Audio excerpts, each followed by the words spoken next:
sorry. I've been on mute this whole time. That's wild. That's wild. I'm sorry. I was on mute. Hopefully you guys can hear me now. But yeah, I don't know. So Daniel, I don't know how I would defend a claim that nationalism is what builds greatness. You know, is this meaning greatness in a sense that both of us could understand it?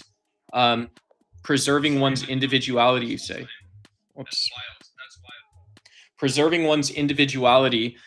Yeah, I wouldn't say you need nationalism. I would say you lose nationalism. And I would actually say that I would just guess our values overlap in a sense, in a strong sense, that we would both see something like national security or the national interest regarding oil and energy, something like this. We may have similar views, even if they're not totally one-to-one. I may be wrong. You could disagree with me there. But when you say so your argument, I mean, and to give you the credit you deserve here, the credit you asked for, you say nationalism is about greatness. You also tell us that the Jews are using it right now. So yeah, so I mean, I'm not sure what sense you'd be using the term in. Feel free if you want to jump up and defend it. If we can get far without more of Jew talk or anti-Semitism, you're welcome to come up and discuss it. Patriotism and hold on, I gotta pin this stupid link.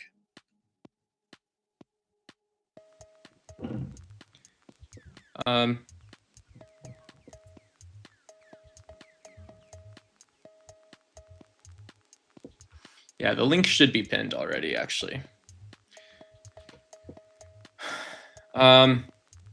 Patriotism and nationalism go hand in hand. We need a whole lot more of it. Cool. We're gonna temper. If we could temper some of that talk, that would be helpful.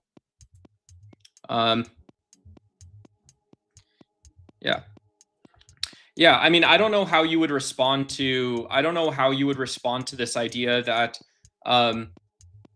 yeah, if you say patriotism and nationalism go hand in hand, you need more of it because it's about greatness. I still don't know what you're getting in the first place. I don't know what greatness is. Hey, what's going on, Chris? Great to see you. I got a couple topics set up on the top half of the screen. But yeah, we can talk about anything. Politics is about goodness. Identity politics or apologetics. Why would we be doing that? And then nationalism sucks. Yeah, I think nationalism sucks too. You know, I don't think that it would be a good thing to have friends and your closest friends and allies are all talking about nationalism. I wouldn't see that as a good thing. I would see that more as a weakness. So, but yeah.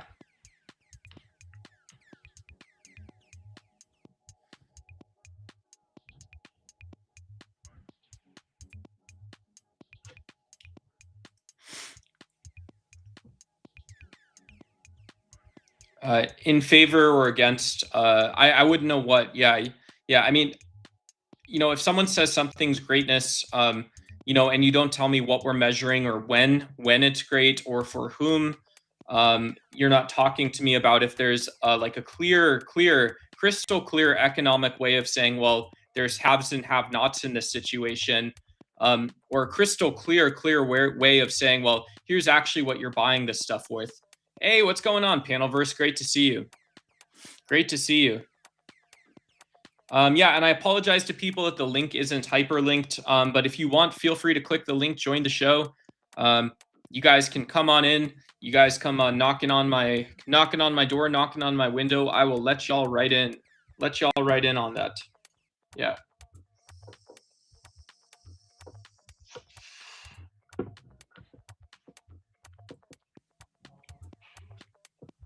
Yeah, I don't know if there's a different setting I have to enable hyperlinks. I guess I can check, but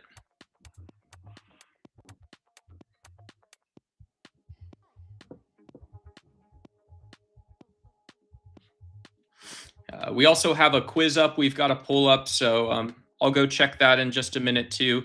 We do go through poll results occasionally across the show. I know it's exactly what all the people want, and it's true.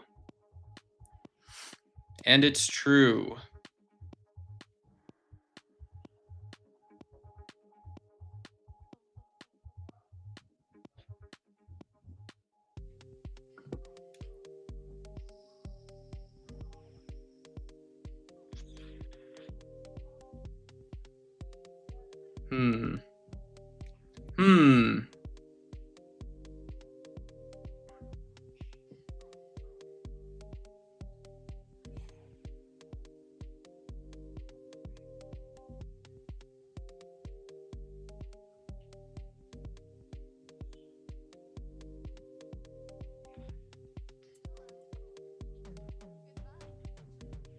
Yeah, I guess like here's a question for people that support nationalism. How would I know if you're supporting nationalism in some sense that is talking about if you're talking about nationalism in a sense where you just go out and accomplish something because you said you accomplished it, well, that's great. But there's people that accomplish many things that have nothing to do with me. And this sounds more like a conservative than not a conservative, right? And so to me, it's one of these strange things where if we say, well, for political identity, we understand conservatism, we even understand not being conservative. I don't understand totally what splits the difference on these two things. It seems like the rabble rousers or the troublemakers are the ones that are on the side of conservatism or on nationalism. But yeah, whatever. I could be wrong about it. It's not that exciting. In other news today, yeah, we had breaking news today that the president of Iran has asked to resign. I in no way see this as a concession to Donald Trump. Instead, I see that it is Iran proving a point. I could be wrong. Iran has lots of problems. Internally, it's a weak state. It is a state with an authoritarian or repressive government. This is something that Iran's current president has stood up against in the past. He's kind of gone out front to defend different voices in Iran that traditionally didn't have political representation in Tehran. But under the war, the limited information that we have as the situation continues to develop is that, yeah, he tendered a letter of resignation and said, well, it's basically come down that IRGC commanders are making decisions. The presidential office is locked out of these choices. And so if Donald Trump wanted to prove a point that Iran is not a democracy, he's proved that point. So very strange, again, when one says, I would point out the moving ball. As an American who's deeply against this war and conflict, follow the bouncing red ball. First, Donald Trump was defending the United States against a nuclear threat, one which still appears to many as having never existed.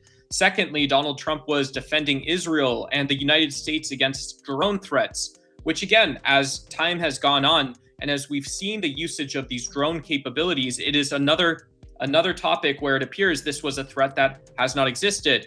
Thirdly, he's defended the Strait of Hormuz and tankers against some military threat from Iran. Thirdly, this is another threat that the president's office in the White House has appeared. Hey, what's going on? Loves a good pig roast. Appears to just not exist. And so, to me, I wonder what Donald Trump has bought and sold in order to get into this position where he was proving something we already knew, that Iran was not a democracy. He was proving that Iran was not a democracy. And yeah, Israel's drift in the era of military spend, in the era of ignoring the entire expense of oil and energy coming up and up and up and up.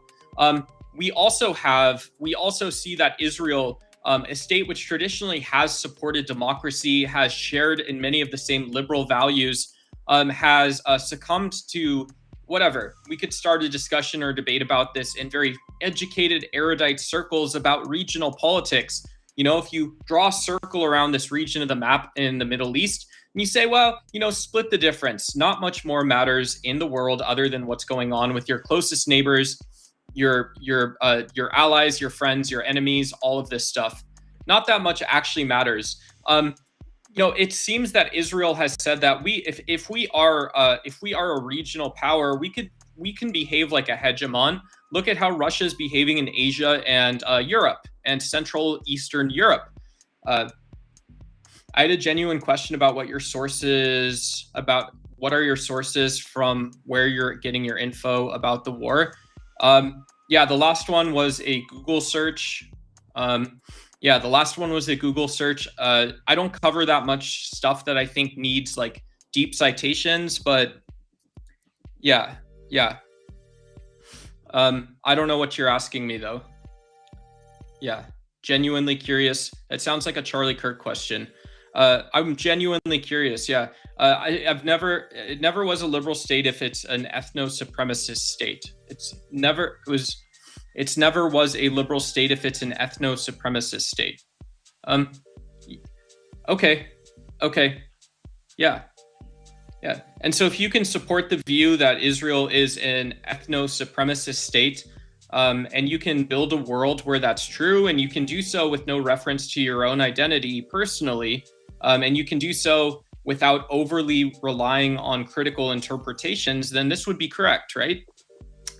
So the world in which that's correct, to me, is one that's evidence-based, it's empirical, it's scholastic, and then you would wonder where in the world you have to look and what you have to look for that to be true. I don't see that as just like a simple claim to make, though.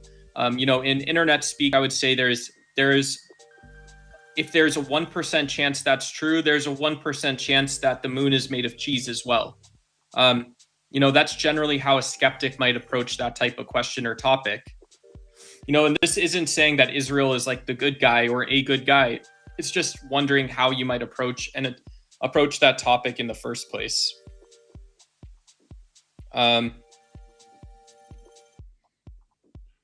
Oops. I mean, tell me if I'm wrong. But when Charlie Kirk would say things, when mainstream media says things like it's just clear and obvious, and like you should be asleep at the wheel. Why are they able to say things that way? I don't think it's all that simple to unpack. There's plenty of cool. Tell me where we can start looking to see that that Israel is an ethno supremacist state. Tell me what a non-ethno supremacist, right? So what would an ethno supremacist state look like? What would it not look like? In a world where you can make a claim, it isn't in the world where the moon is made of cheese.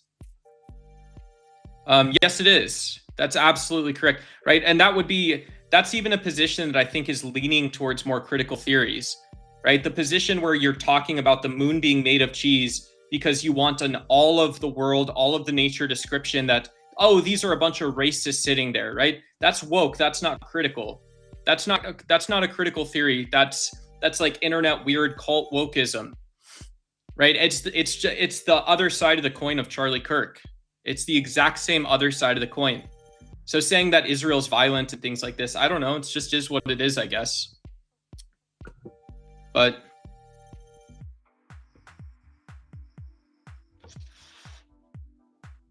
so how about for example, if I was to argue that there's a greatest Lakers team of all time, and I say, well, I need to have Shaq on the team or something like this. I need Shaq to be on the team. That's still not saying Shaq is the reason that's the greatest Lakers team of all time. So if you're saying that Israel's always been this thing, and it is the case that there's a presence of ethno supremacy where every country, we know coming into this that every country has this, saying that this is able to redefine the state, I think it's actually a tough argument to make. I don't know why I would assume that you're correct, that Israel is an ethno supremacist state right away. I would actually assume the opposite. And to me, that is a more valid and the correct epistemic starting position, because it's the case there's so many wild, unhinged claims, and because your claim itself has many traits and characteristics of not being about the world. Cool. Yeah, I mean, I'd love for you to, grab a source and tell me what I got wrong.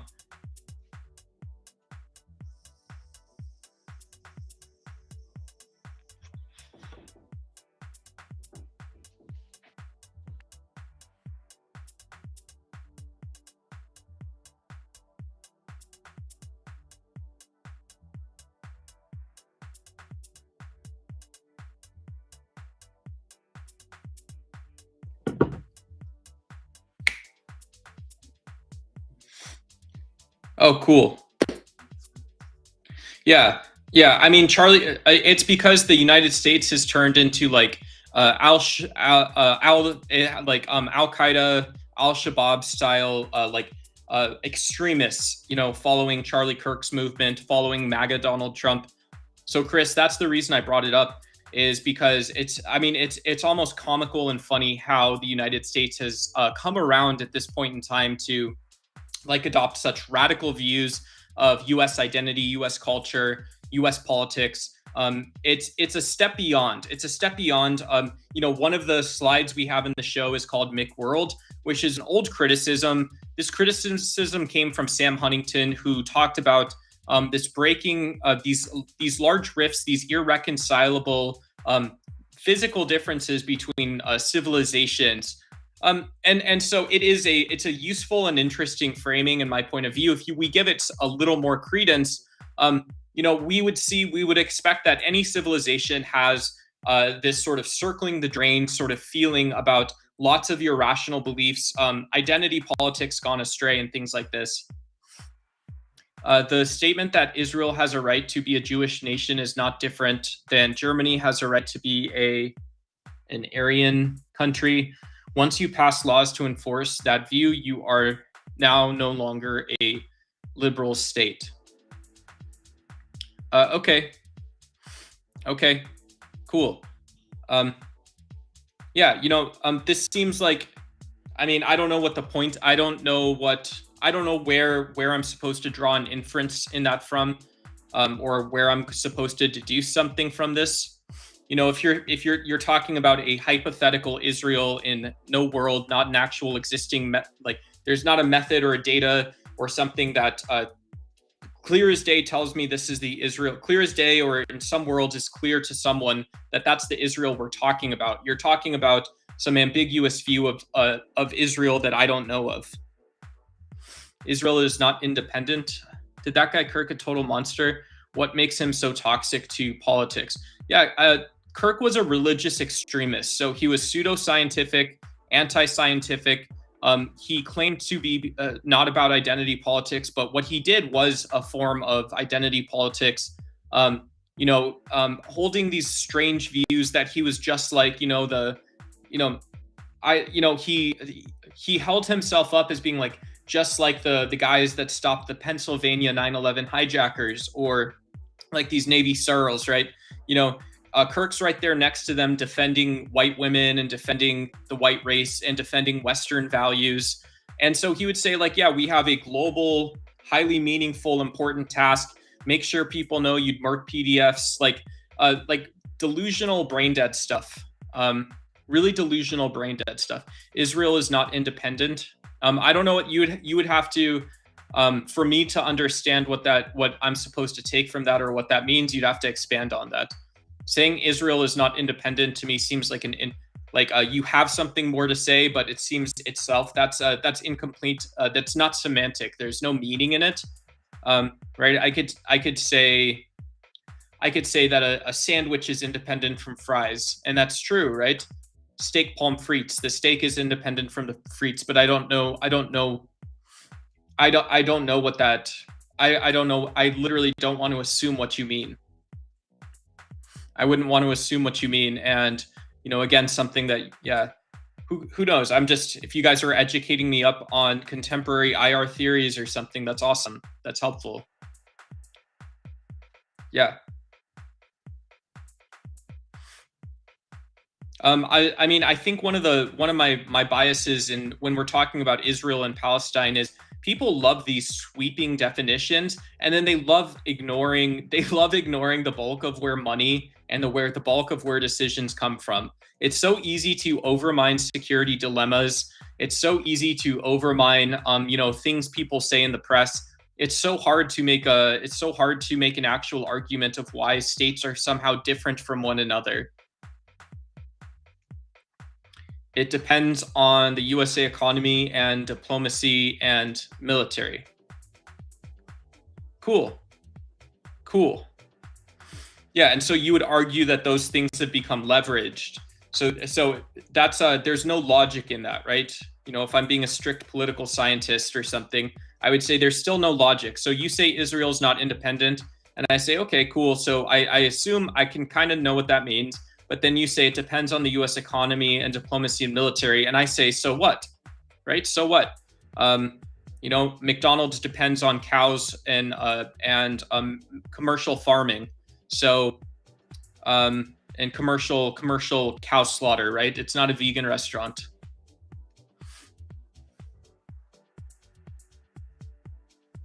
Israel-Palestine conflict will continue for years. We cannot help them. We cannot help them. Cool. All right. Sure. Hey, what's going on, July 1247? Yeah, of course.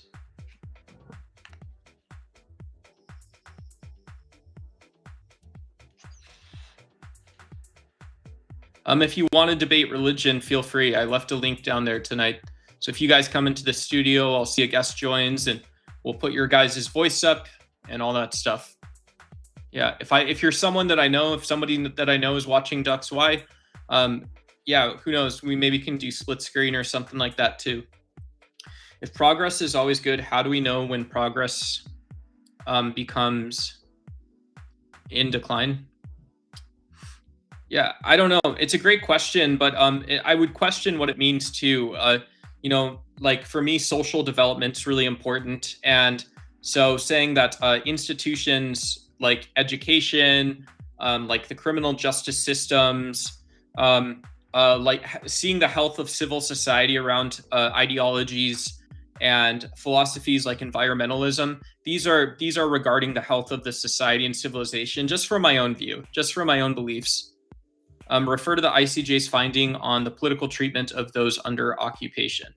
Cool. Okay. Life was never meant to be equal just the way it is.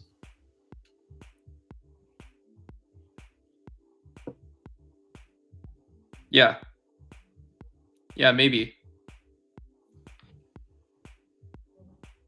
Maybes.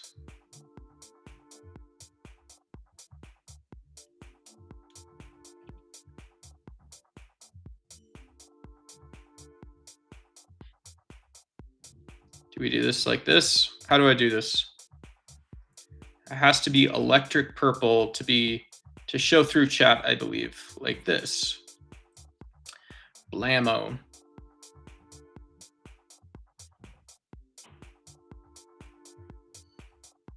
Or bright.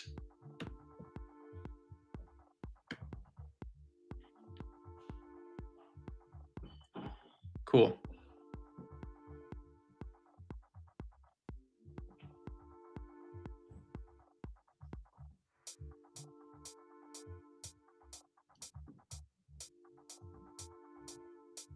Lab-grown meat has technically never been alive. Is that okay for vegans? I don't know. I think it's weird. I think it's weird to eat cultured animal cells. So I would just avoid it personally. Yeah. And just in my view, like a person is morally justified to reject a moral choice, whether it's being an omnivore or carnivore or something else, simply because it's like weird or gross or disgusting. Especially when it's not like that. Like, I don't think it sounds crazy to say, well, lab-grown meat sounds like it's like animals. So it seems right to me, but I wouldn't eat lab-grown meat. I wouldn't eat lab-grown meat. I don't know. I'm sure someone could formalize. So how I would actually answer this, July, is I would say, what would the way to formalize an argument regarding objective morality about eating meat from the perspective of a vegan look like? And I haven't done that. I don't know one way or another, because I usually eat lentils and cheap food and stuff like that. But yeah.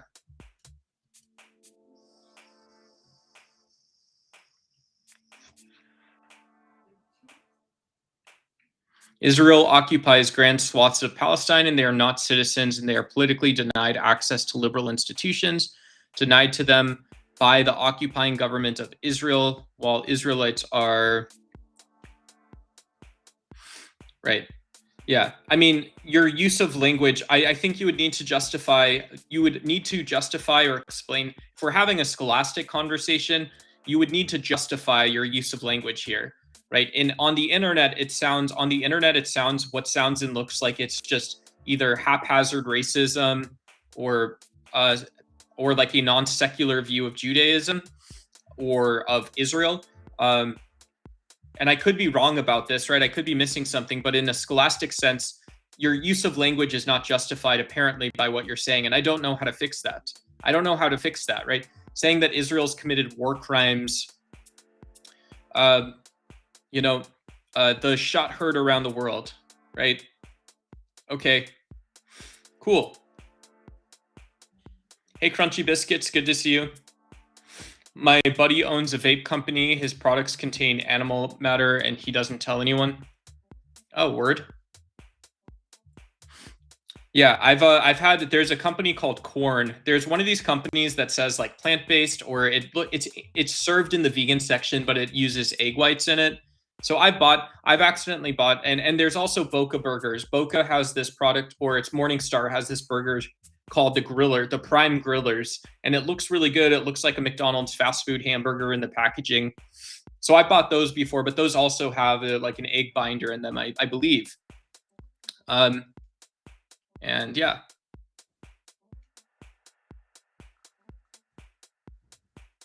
If national identity is important, where's the line between unity and exclusion? That line, the line shifts depending on who defines it. Yeah, that's a great point, right? And this is maybe really important for someone that's arguing a critical perspective of Israel as well. If national identity is important, where's the line between unity and exclusion? And the line shifts on who defines it. When even looking at in the United States context, our conservative parties, our right-leaning parties, one person will talk about military spending, one person will talk about constitutional values and taxation. And so saying that, well, these are two different concepts of national identity coming from two different forms of conservatism, in a very clear Western sense, this is talking about budgets. This is talking about how you'll project power out into the future and who's included in those judgments. Yeah, I know. I'm not trying to like penalize someone, and I'm not trying to minimize the fact that it appears just from what's on the news that Israel's committed war crimes in Palestine. I just don't think that there's a reason in geopolitics to justify redefining the Israeli state. I don't see how that would do. Hey, what's going on, Dominus? Good to see you. Liberalism is not scientific. Cool. Yeah, I mean, I would need time to defend against that claim too. And to see how one might do that. Wondering when it's the case, how often can you study liberal institutions and say that the institute, right, the Church of Francis Fukuyama here, but if you could empirically study institutions and say, yeah, it's not impossible to define the alienation of rights, if these rights are supposed to be inalienable, how often does that happen? And it's also not impossible to go above this and say, well, what does liberalism ultimately produce? Is it coming from war and conflict? So even if we say liberalism has a good track record, it looks pretty good compared to other systems, it's the best. Yeah. Hey, Eaton my ass, what's going on, brother? Vegans are an insignificant minority. Yeah, I mean, you're adding a lot of normative value to this, Eaton my ass. You're adding a lot of normative value, and you're talking about people, right? And so this is one of the reasons I'm very thankful that veganism is a thing or something like this, because I think we should take a step back from statements like this and say, well, this isn't something that if you're not in a place where you're able to have a conversation, we shouldn't engage statements like this. Saying vegans are an insignificant minority is purposefully attacking people. It's saying that these are people that are worth less than you. And I don't think you actually have a reason to support that. I think it's a hateful way to approach the topic. It's very hateful. Very hateful. Yeah. And there are people that you upset when you say stuff like that. You're allowed to upset people, but why would you purposely hurt people's feelings? Why would you purposely tell someone they're less of a person than you are? What justifies you behaving like that? And then you're just like back on to talking about traitors and anti-American. Like, I don't know why you wanted to engage a vegan conversation in the first place. Why did you want to dehumanize someone and then go talk about Captain America? I mean, no offense to you, but like, I just don't get it. Israel's been committing war crimes in Libya as well. Netanyahu is not an ally. Yeah. Yeah. Yeah.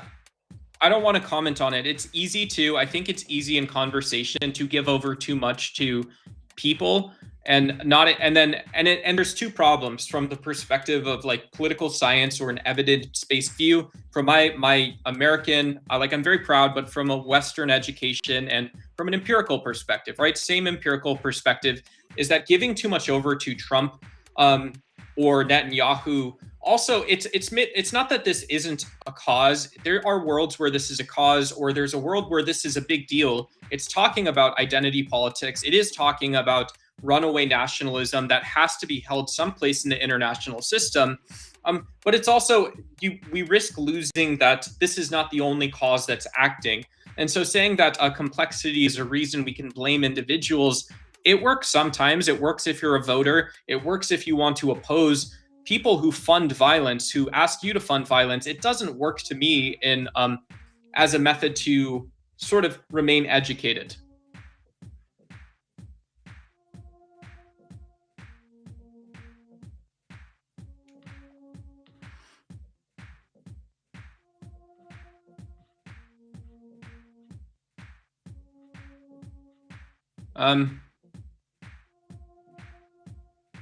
It's got nothing to do with hate or that they're lesser people. Fact remains that they are a minority and their position is irrelevant to the majority. Yeah, I'm just deeply skeptical. I'm deeply skeptical that that's what you're actually talking about. That isn't my problem, is yours to deal with. Yeah, see, there you go. Yeah.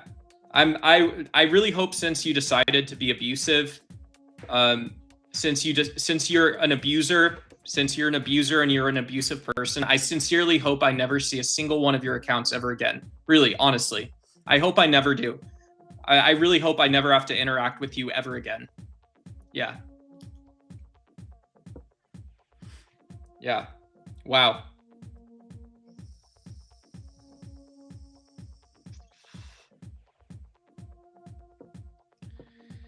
It's just incredible to me. Very strange. The CCP funds a lot of anti-Trump protests through Code Pink founder Roy Neville Singham.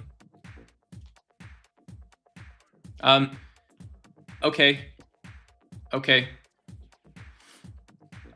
It sounds like you're making a claim that's prescribing what the world is like, and you don't seek to. It seems like you're seeking an emotional response. So we're gonna get you off the screen as well. We'll give you a quick timeout. I think you can go find a great channel that will support that type of, the way you want to conduct yourself, if that's actually how you're conducting yourself. Hey, what's going on, my Victor? Thank you so much for the hundos. Thank you. Appreciate it. Yeah, there's plenty of people that don't want to go through and wade through Breitbart conspiracy news stories. And when it is the case that there's state actors, this is something you expect to see at all levels of geopolitics. So why would I lower myself? Why would I encourage my audience to lower themselves to engaging your nonsense, you know? And yeah, you never need to be on the channel again, actually, as a matter of fact. So thank you. If you come back with an alt, please tell me you're back on an alt so I can ban you there as well. Cool. Hey, you know what? You didn't get enough. So yeah. Sorry, guys.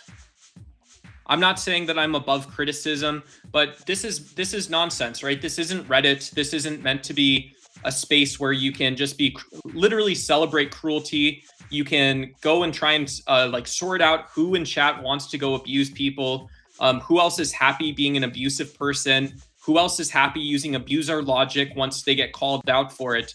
And so it's going to be funny. You're going to be watching Roblox on channels with chat disabled.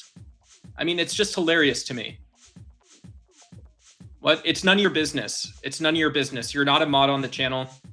And so if you disagree, you can also leave. Yeah, you can also leave if you disagree.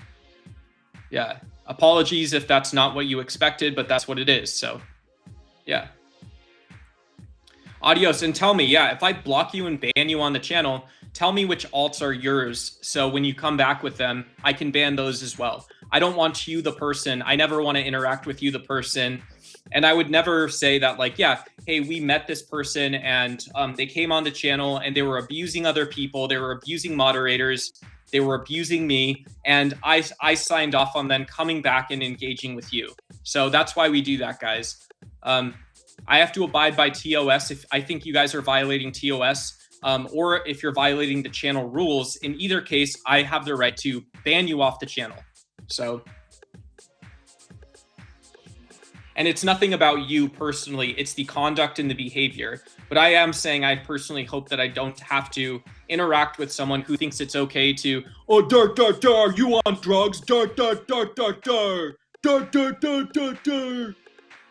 USA says they don't get much from Iran to American. Believe why oil's high enough. The Strait of Hormuz has millions of businesses using millions of business using dollars that's being placed out causes the oil hike. USA dollars being replaced in the Hormuz cause inflation and money problems and oil hikes. Yeah. Yeah. I mean, you maybe have a deeper understanding of the economics of oil than I do. I know that's a very well-studied topic. And so that's one of the reasons I won't engage too much with that. But it is in the zoomed out view or zoomed in view. You know, you can go back. The 2008 one's really interesting because in 2008, oil is up. We have a collapsing economy and all kinds of stuff is going wrong, right? Barack Obama just got elected. The first thing that happens is the national energy price spikes humongously. And this is while people are pressuring Obama to fix healthcare. This is also while people are pressuring Obama to start ending the war, to get control of the de-Ba'athification that George Bush started. And so, but yeah, you know, this is one of those cases where when you zoom out far enough and you wonder, well, what caused this oil spike or what causes the other one? And people will say in 2008, it was the financialization of oil. The financialization, it was the fact that there wasn't, that we lost sight of what was actually happening with the supply and pricing got too far away from that.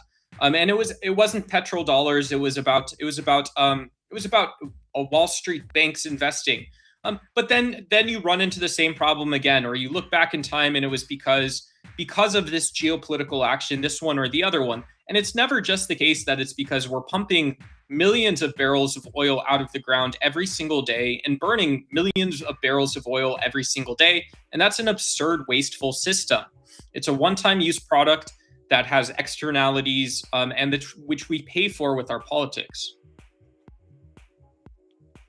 Either way, Big Dog, cool. Thank you. I appreciate it, Pigros. That's a very nice thing for you to say to me. I don't know who you are, though, right? We've never met. And so, yeah. So that's very kind. Hey, what's going on, Mick Sims? Good to see you. Good to see you.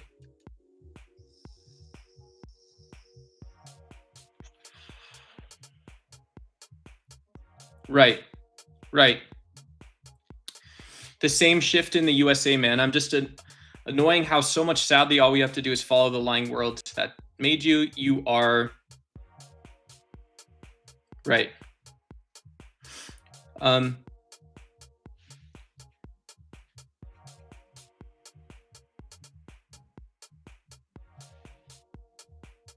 Whoops.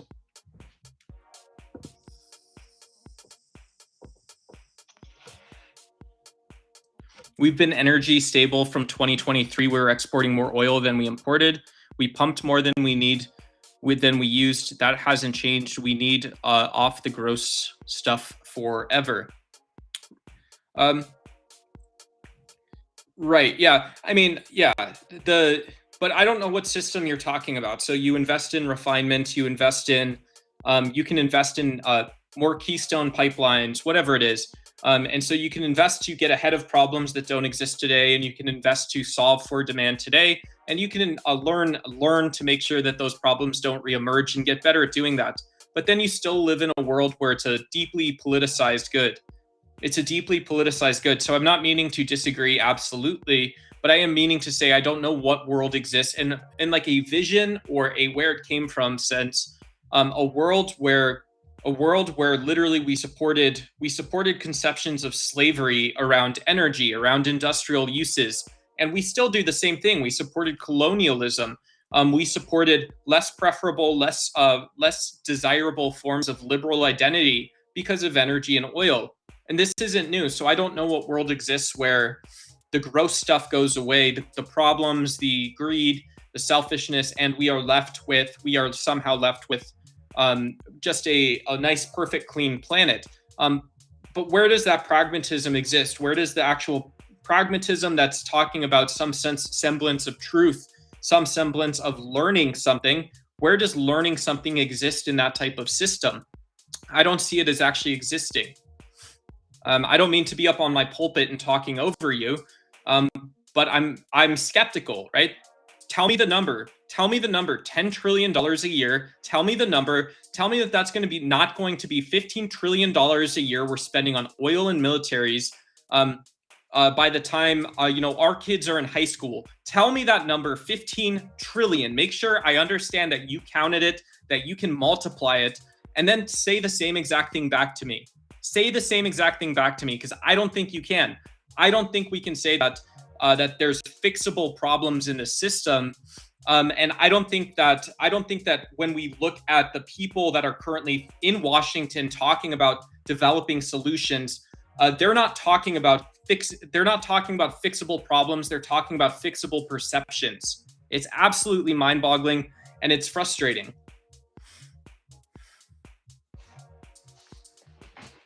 I wonder how we can invest in AI or data centers.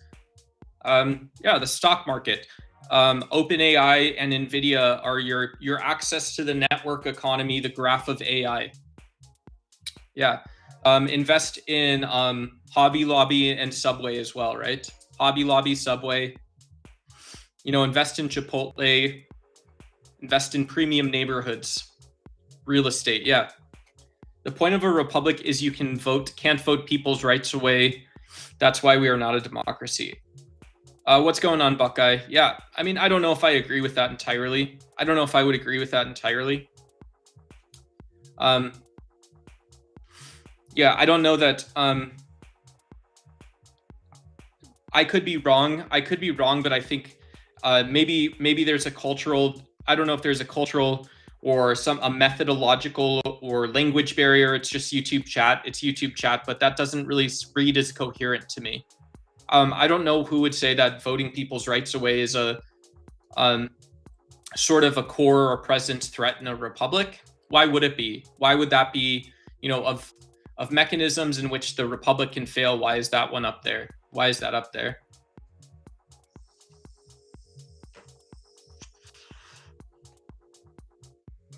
Hey, thank you. I appreciate it. Thank you. I appreciate it. Thank you. Thank you very much, everybody. Welcome to Duck's Why. I'm Duck. We love a democracy. We are a democracy. Cool. Hell yeah. Yeah, I think we have you can look at liberal norms. Liberal norms are democratic norms. They're not that different. They're not that different. We don't do trial by combat to elect our representatives.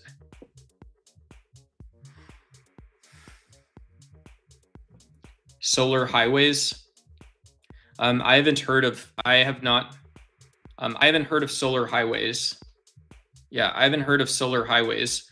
The amount of energy we can produce from the desert would be enough to supply 80% of the world's energy consumption. Yeah, tell me when we can get started, right? I'm skeptical. I think anytime we're asking to spend taxpayer dollars on something, we should be skeptical, supremely skeptical. And we should also be skeptical when there's not a solution that's out front. We should be skeptical because it is so obvious that Washington has been asleep at the wheel, and it's so obvious that we ourselves as citizens of liberal democracies, of democratic citizens around the world have been asleep at the wheel. And so to imagine that there isn't, whatever, it's like sock hop night at the bowling alley or something like this. and we can't get ourselves up to the level of creating a solution is absolutely nonsense. It's infuriating. It's unacceptable. It should be unacceptable as well. It should be unacceptable. It should be completely unacceptable. If it isn't, I'd be very prone to have my mind changed about that. But and people are willing to work, live, and die for solutions that actually make the world a better place.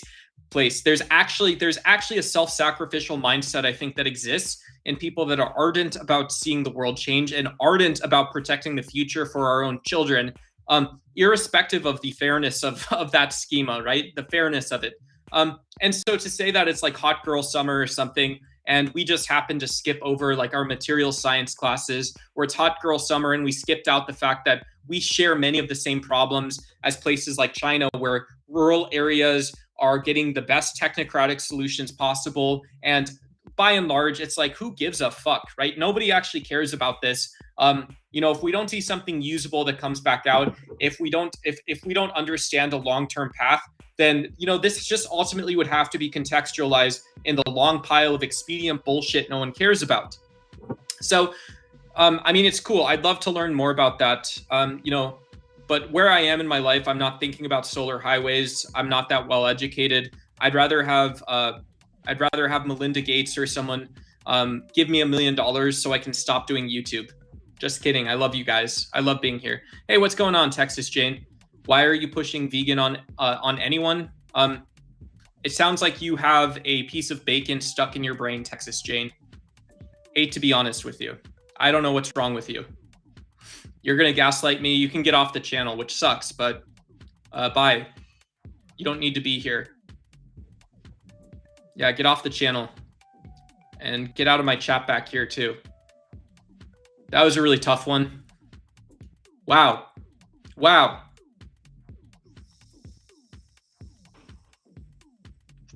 How'd I do? How'd I do? How'd I do? Like, imagine democracy in the 1960s US, and if they would vote for civil rights, a republic allows telling the population they are wrong.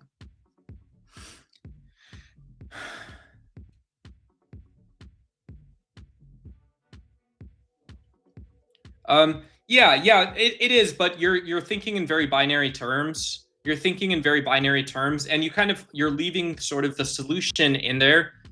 And this goes back a lot further than the 1960s. If you want to talk about the civil rights, we would talk about how minority politics not always isn't like factionalism, and minority politics isn't always about debating about the system.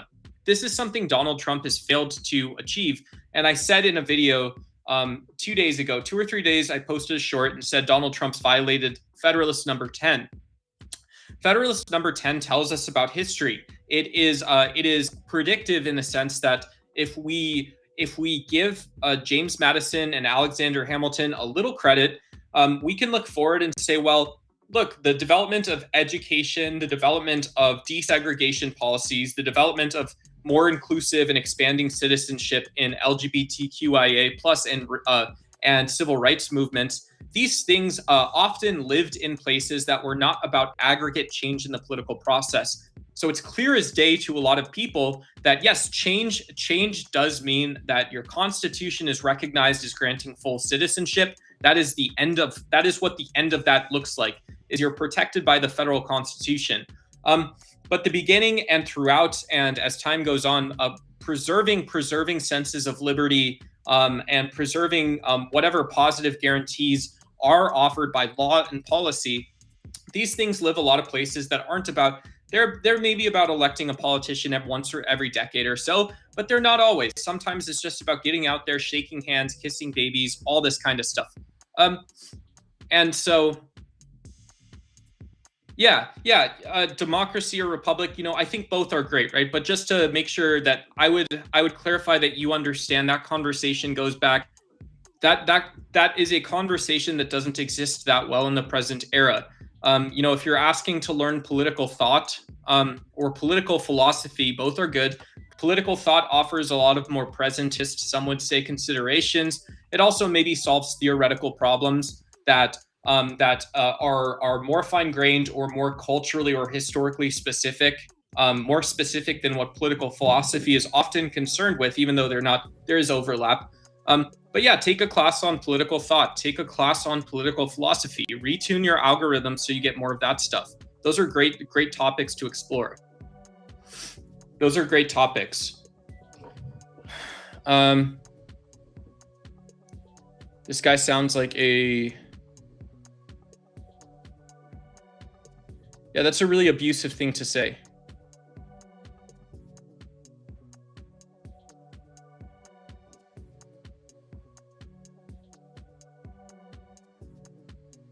Yeah, Buckeye, I mean, that kind of plays it. Like, I don't know if you would say that a sitting president's not subject to criticism.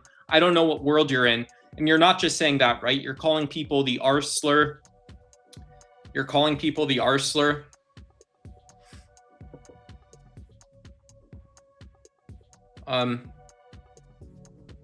Yeah. So that's not what you were saying.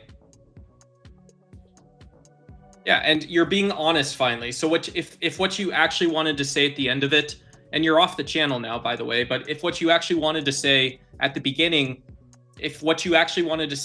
was you hate people and you think people are arslers, cool. You could have just started with that. That would have saved some time on with the nature of the conversation we were having.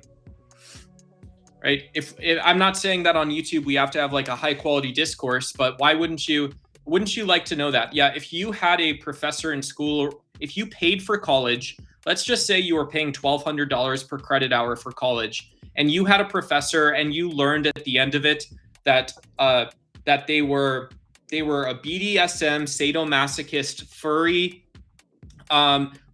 member of the KKK, right? So they were sexually and racially perverse, and that they were thinking about joining an off-the-grid white nationalist religious cult. So basically, they take every sort of non-social norm to the point of perhaps violence, perversion, and non-consensual relationships.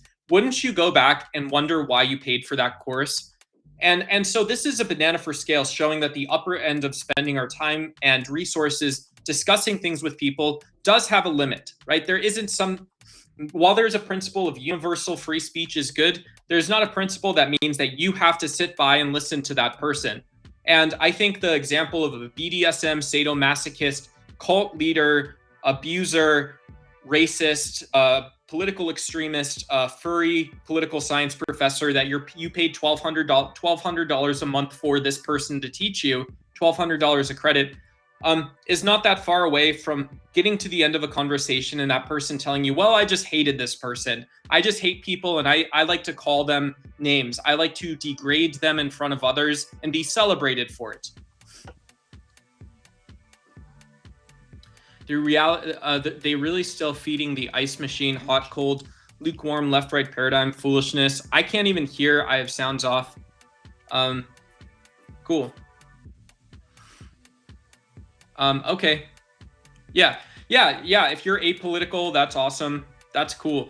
I think being apolitical or even being contra-political against politics, these are great views. Catholics in liberation theology, there's both a political ideological view of what politics is, and saying that, well, systems that fuel exploitation, systems which continually ask more and more and more of the lower class, the poor, and continually create more people that suffer without solutions for them, there is something politically unjust from the perspective of like Catholics, for example. Roman Catholics may argue this. There's also a view, though, too, where you can just say, well, liberation theology emphasizes the gospel stories about serving the poor, about being alongside and next to them. And there's really not much more to it than that. If you're treating a person with dignity, you're treating someone as if they are either holy or sanctified to God, and your behaviors are like that, right? You're not demanding that they become baptized and saved, but you're treating as if this is someone God wishes you would take care of, in the sense that God wishes you to take care of someone. Then there is also a point where you could say, well, what is political about this? It's fine to be apolitical and be a humanitarian. It's fine to be apolitical in these senses and be recognized as deeply moral as well.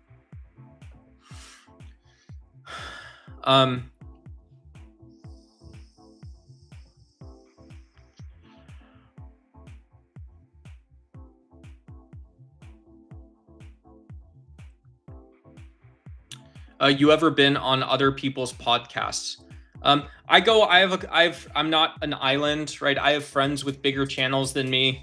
So I'm a regular guest on a channel that has 15,000 subscribers, well over a million, like way over a million views. One of the mods here has a channel with 5,000 views.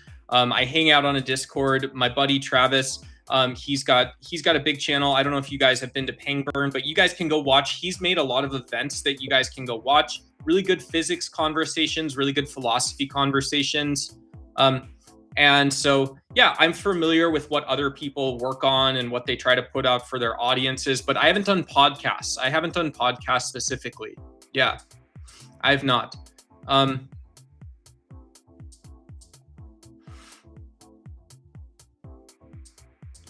It's a great point. I think July is bringing up a great point that AI disruption does either push toward a highly constricted form of capitalism, which forces information to become much flatter and much more available, or it pushes toward pushes towards a system of democratic socialism, which demands freedom and participation, demands closing the gap on some of the access and participation holes that seem to exist when money is involved in our system, does something to soothe that disruption long term while remaining agile. I think there's a reason to be skeptical of both approaches. Both those approaches seem like they could become quickly out of pocket. There's nothing wrong with that. The Democrats have lost their minds, like Zohran Mamdani, mayor of New York, but some of the most prominent voices in the party that are openly advocating for socialist policy. Cool. If you disagree, if you're not I don't know if you've switched, if you've honestly, if you were a Democrat, why were you a Democrat? Or if you think this is politics as usual, but the Democrats have taken it too far. Cool. I'd be curious about New York City, right? That's a very interesting point to focus on. But some of the most prominent voices in the party that are openly advocating, of course. Well, this is nothing new, and it seems like you are still, it seems like you're smuggling dishonesty into what is a heartfelt criticism of the Democratic Party, because it has long been the case that there have been anti-war, there's been anti-military industrial, there's been pro-energy reform, there's been pro-environmentalist, pro-ecological, and there's been pro-direct democracy. There's been theoretic criticisms of the United States that have largely lived with the Democratic Party over time. One wonders why the GOP's become so weak. And I say this very sadly as someone who would love to be a conservative and be done with it. I would love nothing more than to be a vegan conservative and be done with the conversation. Yeah, let me go kick ass at CrossFit with Jocko Willenick once a year. And outside of this, leave me the hell alone. I don't want to talk to you or anyone. I don't want to see a single penny of my tax dollars going to a stealth helicopter, wink. And I want to be really done with the conversation. Please, I'm sick of it.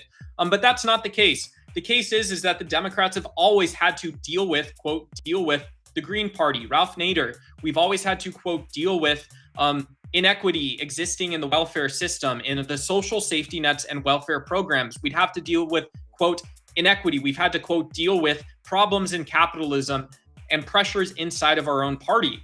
And so if you are a Democrat and you wonder why your ticket looks better this year than it has in the past, and why MAGA Republicanism is the freak, incoherent, low IQ, cruel, and celebratory, like almost cartoonish an 8-bit version of conservatism, it's because Republicans have always gone to the billionaires to buy more. They've always said, let's just use coded language. It's not oil, wink, wink, but it is oil, right? It's your daddy. It's Daddy Warbucks still is doing well. He's not going to be complaining, wink, wink. And so elect us again. It's because Jesus Christ is going to come in on an F-150 and we're all going to be okay. Wink, wink. That's absurd. Hey, what's going on, Aaron? Great to see you, dude. Happy Sunday. Happy Sunday. Yeah, we do. In the world we will have tribulation, but take courage. Jesus has overcome the world. Stand on it. Stand on it. The oppressors are yeah, if you keep preaching, I'm going to ban you from the channel. If you keep preaching, I'm going to ban you from the channel. None of this makes sense to anyone except yourself, so. Yeah, you're talking about a planet, a world that doesn't exist. Rains from heaven on earth now. Thank you. Thank you. I appreciate it. I think you're well-intended. Yeah, MAGA is not conservatism. If pollution boosts GDP through industrial output, is growth always good? Is growth always good? Yeah, great question. Great question. I mean, you'd think, this is one of those common sense questions to me, Chris. I love that. I love that argument personally, and I'm not trying to be weird and cultish with it.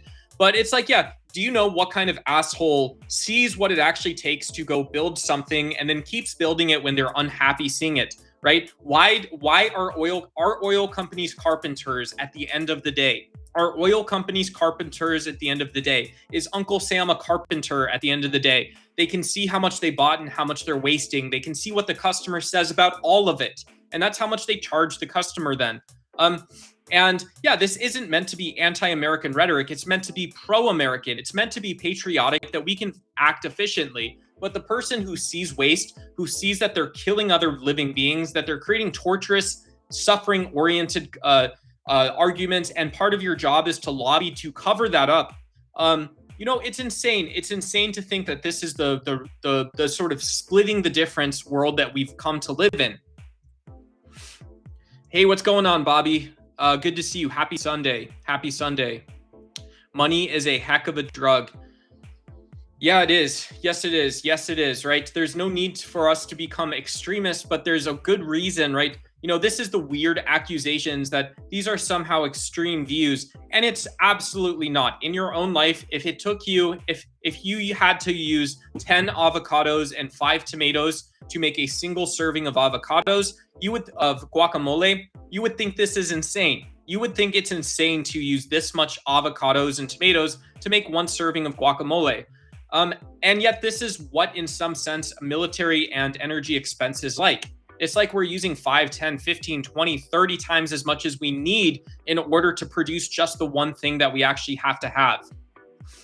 Efficiency is a natural value. Anyone who's been poor and worked out knows this, right? You start thinking differently about what you take with you to the gym, how you recover after you go to the gym, what's valuable, what's important to you, It's horrible. It's wild. It's horrible. It's whatever. Hey, so yeah, capitalism without reins would literally revert back to slavery and treating humans with nothing more than capital to make more profit. Cool.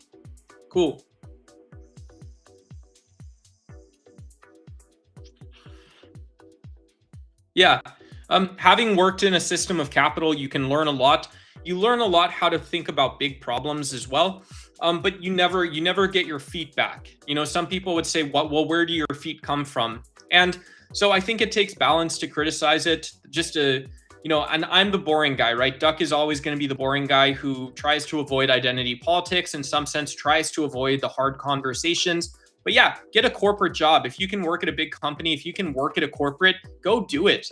Right? There's a reason, don't be deterred by the fact that your dream job, even if it is, you actually look at it on paper and it looks far less attractive or far shittier than you think it is. There's a reason they hire 1 in 1,000 people, right? It's not because they pay $1 million. It's because it's a 1 in a $1 million, 1 in a million opportunity, 1 in 1,000 opportunity. This isn't saying that we need to be, have fealty to our corporate overlords. But it is saying that a little humility might be mind expanding. Even I loved Vanguard, big evil index fund company or something, but I loved working there. I loved that job. That was a lot of fun. If you're poor, you don't go to the gym, save your money and go to the park. Yeah, cool. Hey, what's going on, Almost High? Good to see you. Yeah.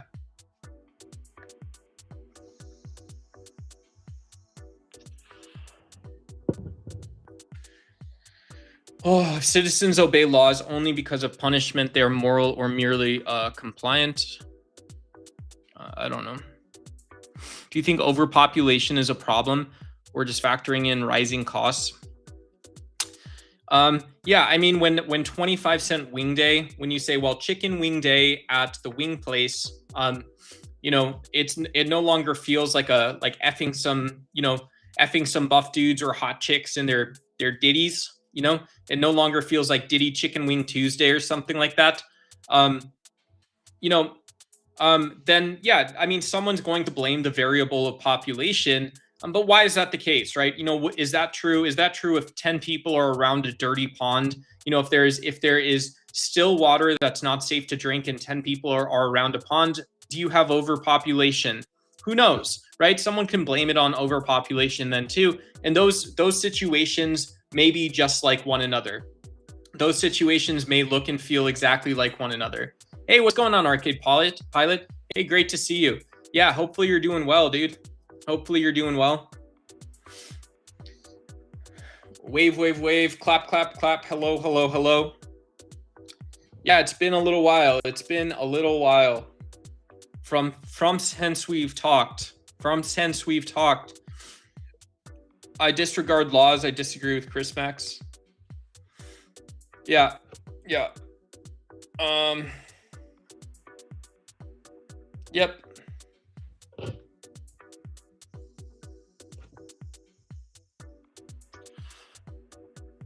Cool. Yeah, thanks for subscribing, guys. Yeah, it really helps me when you guys show support to shorts and stuff like that. I want to cover this. Obama's Twitter account, not his Twitter account, but his IG got hacked. And yeah, from the videos, it looked like a Shiite hacker group or a state actor or a non-state hacker group posing as Shiite Muslims hacked the Obama White House IG account. So it's basically it's a social media account for archival things about the Obama White House, in the absence of PBS. And so very funny to see, I always think those ones are kind of funny. No one got hurt. It's obviously a huge breach of privacy and the FBI needs to investigate it.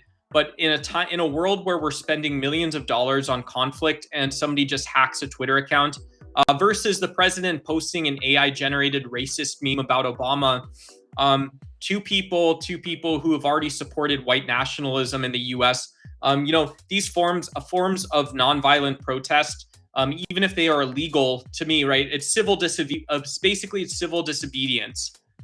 Who knows? We should uncover it and see what their motivations and intentions are. But if you're Donald Trump, anything that happens on US soil that's not the US, that's not your type of American doing it, is evil already. So fat chance, right? Great job, Mr. President. From me to you, great job, Mr. President. I'm calling on you to resign. Donald Trump, please resign the White House. Take JD Vance with you. Say that you two have made enough mistakes and it's time to go home. It is time to go home. You're done. You're done. Why? Well, because in a very funny twist of fate, Obama's IG account was hacked. And now suddenly you have to explain this amongst things that are orders and orders and orders, counting on your fingers, toes, and knuckles, orders of magnitude more complicated, to a voter base that thinks that if Pete Hegseth didn't do it, it didn't happen. You're using internet language. You're using 8-bit tactics. You are using violent, fleshy style argumentation to describe a complex world. And it's not empowering, it's condescending, and it is violent. The reason it's condescending is because you're hiding violence. You are smuggling violence into every decision you make, and you're inept. You're incompetent. You're cruel. You've celebrated cruelty since at least the year 1987, Mr. President, and you've done so publicly. And so you're not fooling the rest of us. You haven't fooled us once. We saw you posture violence prior to even taking the White House. The first thing you did after you got elected, Mr. President, was demonstrate that when you're given a wrench, you're going to use that to conk someone over the head with it. And I've had enough, not my future. I think that you need to own up to the injustice you perpetrated into the world. If you've broken the law, I believe you should say what you've done. You should beg on your hands and knees for a pardon, and then you could leave. The best thing you could do, a nonviolent solution, nonviolence in a political protest sense, is to leave the office and never come back. Please, I never want to see an abuser like you, someone who's abusive around me, my family, ever again. Ever again. You can take JD Vance with you, Mr. President. I'm calling you on to resign. I called on you to resign the day after you got elected, sir, because do you know what you did? You threatened violence. You promised violence to families just like mine all around the world. And if I have anything to say with it, with the 10 people that are here on this small YouTube channel, you won't get a goddamn thing out of this presidency. And there's people that have said that since day one, and it will remain true. You know what it is to insist on something. So do I. So do the rest of us. Oh, word, GG77, cool. Hey, shout out to you. Let me see if I can click through to you.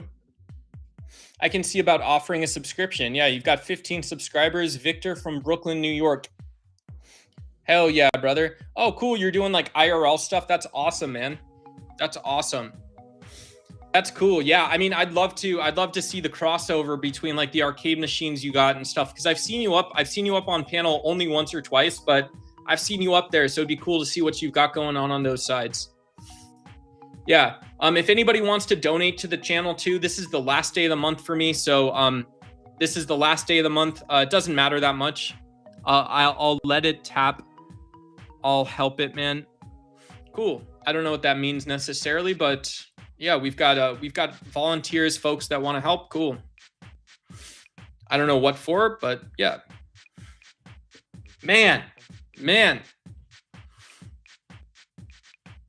We're hitting a population ceiling. Yeah, I don't know what that would mean, a population ceiling. Once again, it's become illegal to read. It's become illegal to do more with less. So, yeah. Okay.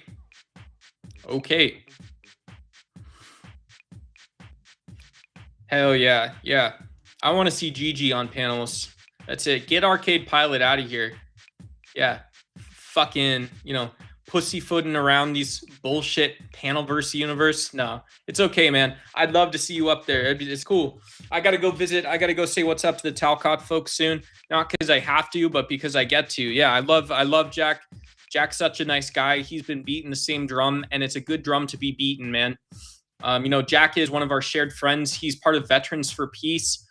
Jack himself Jack's been featured on the Don Lemon show for showing up in Washington, D.C. to attempt to convince Donald Trump to take a meeting with him, take a meeting with folks from Veterans for Peace, hear the message, respond to the message that there's veterans out there who don't want to see endless wars, who don't want to see more military spending. They know what it buys. And so, yeah, our lofty friend in a lofty place. Hey, thanks so much. Hey, I appreciate it, dude. Thanks so much. Yeah, I appreciate it. That's awesome. Very generous. Thank you. Hey, thanks, Aaron. Appreciate it. Yeah, hell yeah, brother. Thank you. Let's go.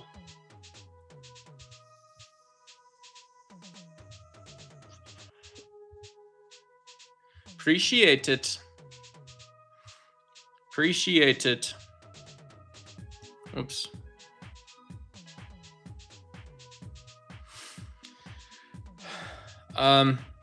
Cool. Thanks. And I chimed in with the haven't you people ever heard of? Closing the gosh darn door. No, it's much better to face these kinds of things. Let's flip out one of our old videos, guys. Thank you so much for watching. Whoa, thank you. Hey, thanks, dude. I appreciate it. You didn't have to do that. That's very cool. Welcome to Almost High. A member of Use a Duck Pond. Use a Duck Pond Duck. Shout out to you. Thank you so much. I appreciate it. You got access to the cool emojis now. I hope you enjoy those. We should be pretty close to getting more emojis unlocked on the channel too. So maybe we can add some nice ones. Maybe you can help if you want to help add our next batch of emojis. That would be awesome. We can talk about that on like a normal mobile stream or something. I got to see where we're at with members and what YouTube's letting me do. But thanks so much for signing up. I appreciate it.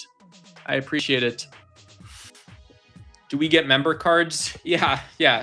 Challenge coins, right? Challenge coins that show that we've acted like normal people that week or something.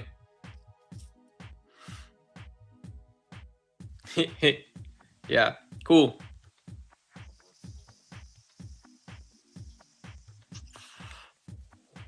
Yeah, I would just warn you that when you do get lives unlocked, it's gonna take you 13 months to unlock an ability to pay me back from YouTube to pay yourself back for that from YouTube money. So thank you. But yeah, I appreciate when you guys support the channel. It's huge, and yeah, I'm always grateful. And yeah, just that. Thank you guys, appreciate it. Cool story. Even corporations decided to allocate earnings to their fellow employees due to unfair setbacks from the current administration.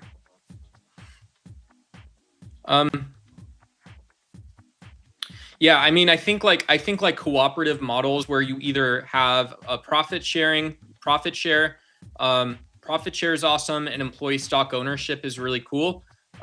And you still got to wonder, right? You know, I think understanding the economics of what it is that you're buying, selling, and then giving back out to employees. What are they producing? Why is that something that is good for the company? It's right. It's not just, it's like, maybe first you could say, is this in line with our company's values? Does this help us remain innovative, right? Does our corporate identity, our business identity, who we are, does this support that? And then does it help us remain profitable long term? Does it help us hit goals and achieve goals short term? Do we always hit our goals? Like those types of weird things are like, you know, I do think things that whatever. Yeah. They're important to talk about, you know, but yeah.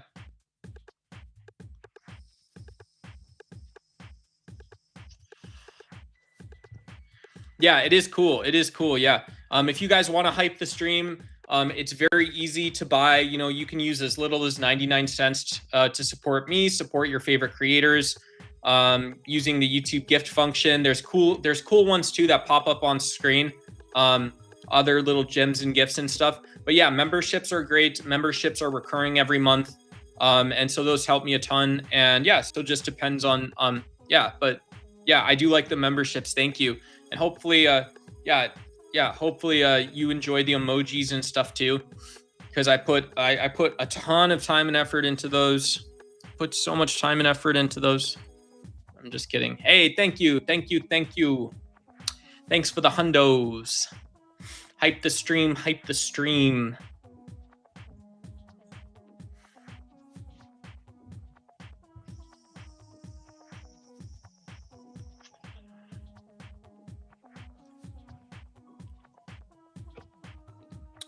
Yep. And then yeah, so just going back to, and once again, thank you to Gigi for the $2 super chat.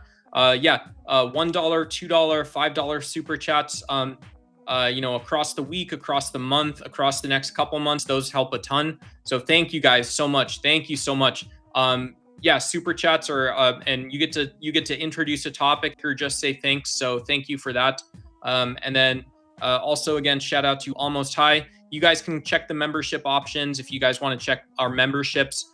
And yeah, it's a way to be a patron in the channel, a way to also get that green name tag. You guys get shout outs, priority comments engagement, and stuff like that too. It's just also cool, right? You know, you've got emojis, and we'll keep adding to that as time goes on. The effects and backgrounds are awesome features for the stream. Yeah, I'm using Restream. I wish I could afford a StreamYard. But yeah, you know, it's fun. I like editing videos and stuff now, so I'm, you know, whatever. It's cool. It's a cool way to be. It's tight. Yeah. Hey, thank you. Oh my gosh, we got 2 stars coming in. Thank you so much. Hell yeah, brother. Yeah, let's make America actually great again, right? Let's not pay lip service to what great may mean. Let's not pay lip service to what reality is like for other people or for ourselves, right? It's fine to just support our own self-interest, and it's fine to find ways over what a political life is, right? This is Teddy Roosevelt, some of the greatest political thinkers of all time have asked what a political life is. And so if there's one positive food for thought message, it is the fact that, you know, in my opinion, having 1 year as a supporter of the Third Reich or 1 year supporting the KKK is that's a pretty big political scar that cuts a person open.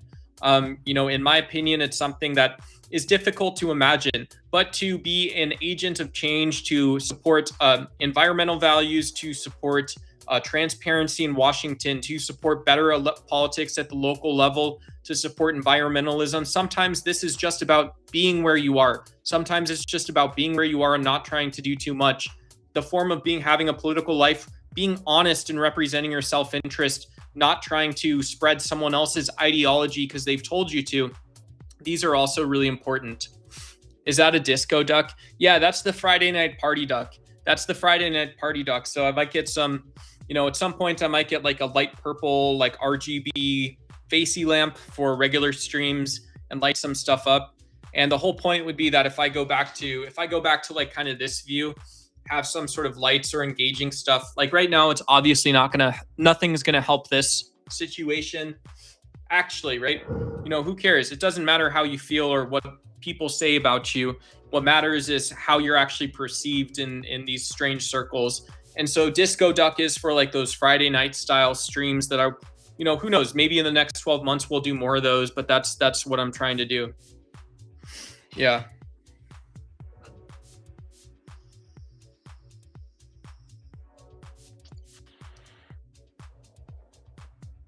What's going on, Cranky? Great to see us. Hey, thanks, Aaron. Appreciate you. Have a great afternoon. Have a good work. All that kind of stuff too. Yeah, thanks. Thanks. Thanks, thanks, thanks.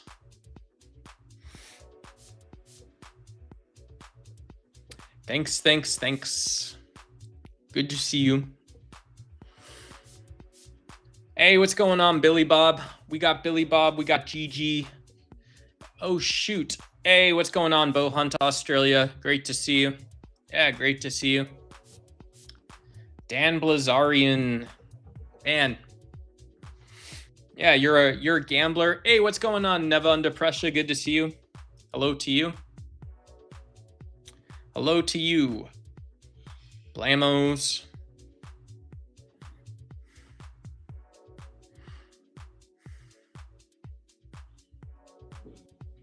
Hopefully everybody had a good weekend, ready for the week next week, and all that kind of stuff. La fleur des ducs, right? Hey.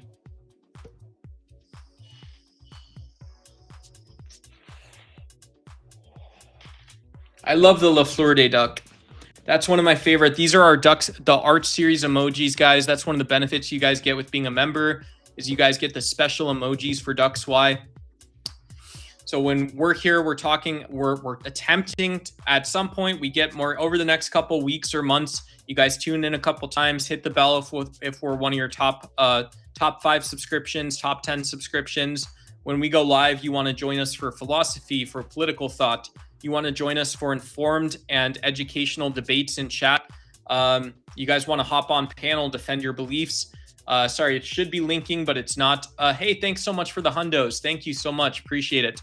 Yeah, you guys are always more than welcome to come on up and say what's up in chat, guys. We do a lot of audience engagement here. Nothing too fancy, nothing earth shattering, but it is what it is. Never true. Oh, hell yeah. That's pretty cool. That's pretty cool. That's more iced out. The ice cream shakes at the back alley back in school. Oh, I top a lot of latte. I talked a lot about the white girl latte. I talked a lot about how the copy pasta and ice cream paste was just covering up what I did on another Sunday. What I tried to say was that I did it my way. I said the McDonald's parking lot, don't ask about it. I was on the evening news. They didn't even get popped off or talk about it. Ha ha. Ha. I'm just kidding.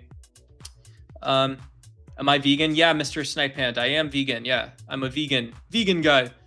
Yeah, I'm one of them rare types of vegans that talks about being a vegan, right? Isn't that the funny part of it? Yeah. It's not like a theme of the channel, but it's just up there. People want to talk about exploitation. They want to talk about either ideology or philosophy related to exploitation, and they want to relate it back to a topic that's not about veganism or exploitation. Cool. Hey, here's a channel you can say hi. You can subscribe. You don't have to subscribe, but you can just say whatever you want to say in chat and I'll respond to it. But yeah, that's one of the reasons I have, if it's not this video, it's one of the reasons I have veganism in some of the videos. Yeah. Some of the little autoplay videos, vegan, ethical individuals, what this one says. Yeah, that's right. That's right. So that is right. That is right. That's correct. Do. All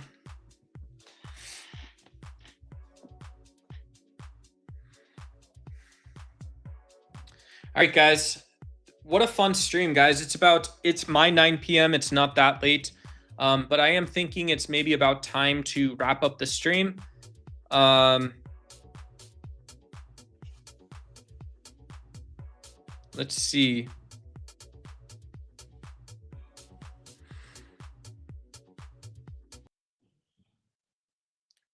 Maybe I'll go get a little snack. Maybe I'll go get myself a little snack, and just in case, you know, if anybody's hanging out and you like hanging out, I'll be right back and whatnot. And yeah, be back in a minute.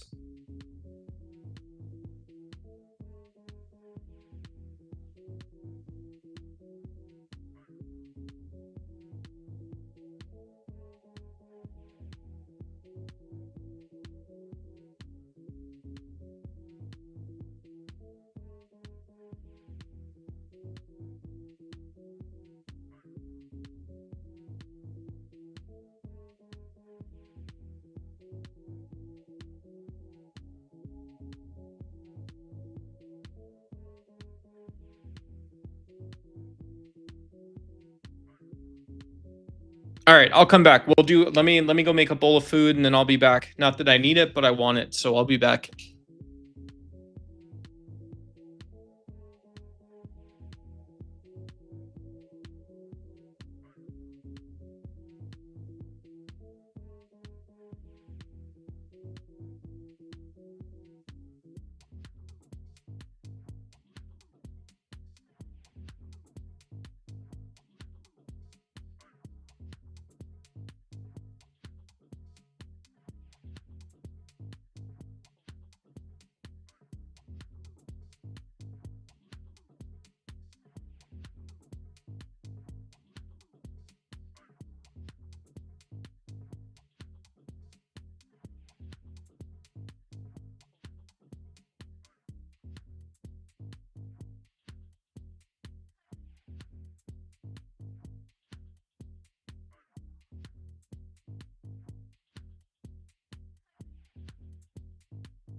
All right, guys, we back. You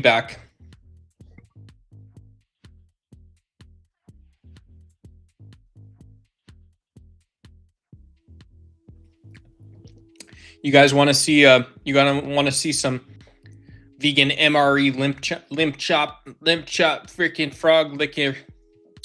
What do you got? What do you got when you're not limp chomping? What you're limp chomping? You're just chomping at the gums. You're bit chomps. That's all you got is a bit chomper. Yeah, they say this is a liberal ninny muggins. Yeah, I'm just kidding. Liberal non-scavengers. Liberal non-scavengers vegan stew. Hell yeah. What up, Cranky?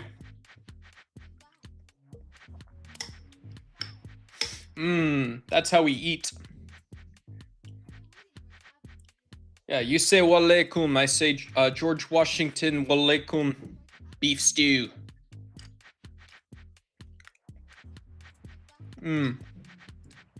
Sharia American. That's what's up next, folks. You don't know limp chomping? Hell yeah.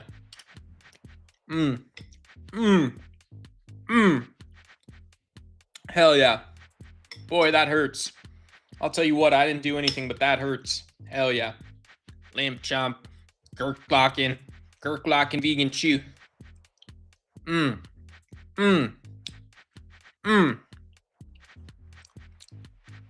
Bon appetit. Oh, burn up. We got found kind of pretty lardy. All right. Fine lady type folks. Yeah. beta frickin' Dr. Kirschnacker. You know Dr. Kirschnacker, frickin' CNN. God dang, cleaning out the old tube chute, motherfucking navy blue socks. You watch your mouth there. I don't want to hear another lick of it. You show me. Yeah, Shoney the bear brunch. Every day, Japanese omelets and YouTube, these fellers going out. Freaking curled beef onion stew. Little lady buying, California hippie stonks, sandals, beach wagon, mother fricker. We got salmon type cocoons. Hey, what's going on, Mr. PFP, what's poppin', bro? What's up, ping guy? You signs of a duck stroke. Oh, okay. Oh, fancy layer. Oh, Miss Singer Pro. Okay, all right. Yeah, to catch a lady. You got frickin' rotten ping boards.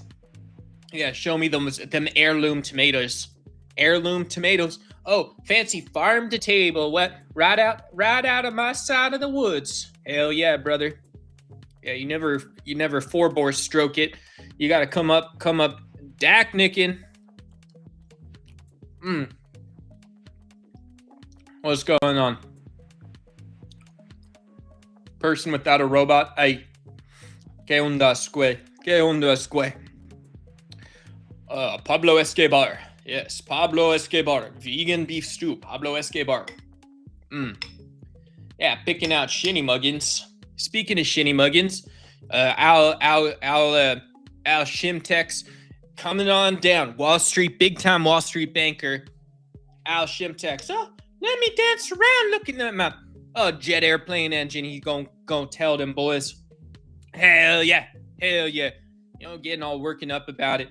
All he reckon he's doing, keeping the pot on low. Yeah. Oh, slow. You plug it in, boy. Plug it in. Use a propane stove, boy. Yeah, seafood boil, crawdad boil. Put it on low, boy.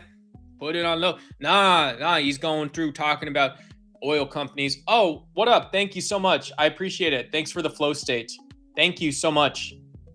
Sorry, I'm being very rude. It's 1:10 p.m. for you there. Cool.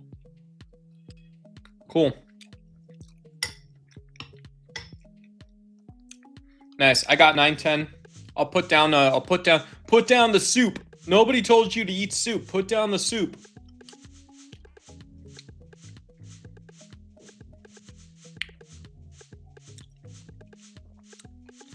Never trust propane. Yeah. Yeah, freaking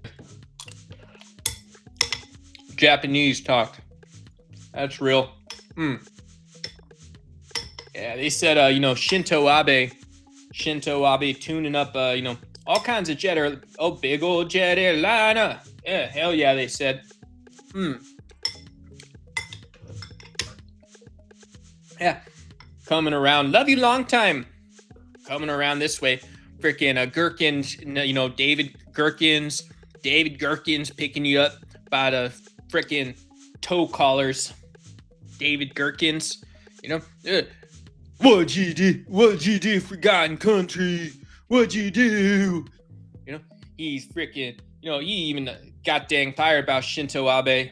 Oh, we pacifist. Oh, liberal nitty shinny muggins. You all the way back to Al Gore, all the way back to him, samurai sword, raw fish neck. All right. There's my skill, everyone. I can roll letters. I can roll the letter all around my mouth. Talk with my mouth open endlessly. Frickin' Shinto Abe Nin Muggins. God dang. Hey. Yeah, freaking bushwhacker. Shinto Abe. You got Louisiana Jane Carville. Now reckon he coming down being some kind of politician. Hell yeah, brother. What kind of American are you? What kind of American was you? Huh? Well, that's my kind of American. What'd he do, Mr. President? Well, I reckon he done put that Cajun seasoning salt right all up in that seafood boil. He didn't even say a word about it. Konnichiwa. Konnichiwa. Hello. Thank you for the press F. Appreciate it. Appreciate it. Appreciate it. Yeah. You just think about where you're from almost, Ty. If you just imagine where you're actually from, and then you roll them letters around your mouth, you'll sound right like a Navy SEAL. Sound like a boy getting out of the service, seeking help, seeking God and Jesus for the winst time. Can I get an hallelujah? Amen. Amen.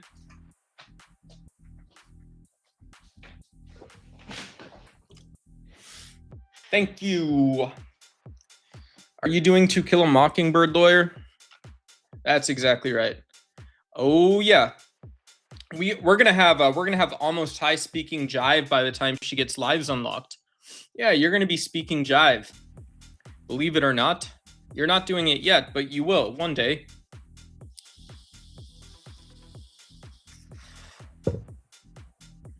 Jive, yeah, combinations of Creole, spoken word English. Yep, we're gonna get you there. Hey, what's going on, Emmy? Good to see you. Great to see you. Shout out to you. I can do that better than you, but if I need moonshine and rap, but the ethnic rules. All right. Yeah. You gotta go all the way around them bones. All the way. You gotta roll them bones all the way around it, I think, reckon. I don't know that you say that, but you walk a boy through it.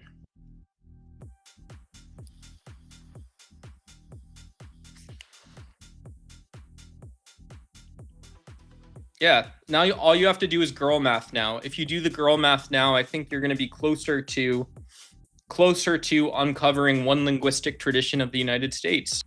Yeah. Not the airplane version, but the real life version. The real life version, a hackneyed one. Hackneyed. Hey.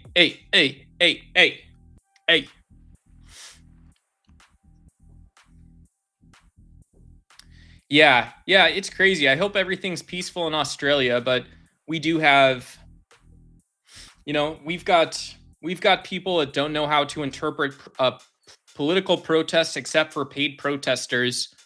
And so, yeah, there's always people that are just thrill seekers, but there's also people that have been deeply political about different issues.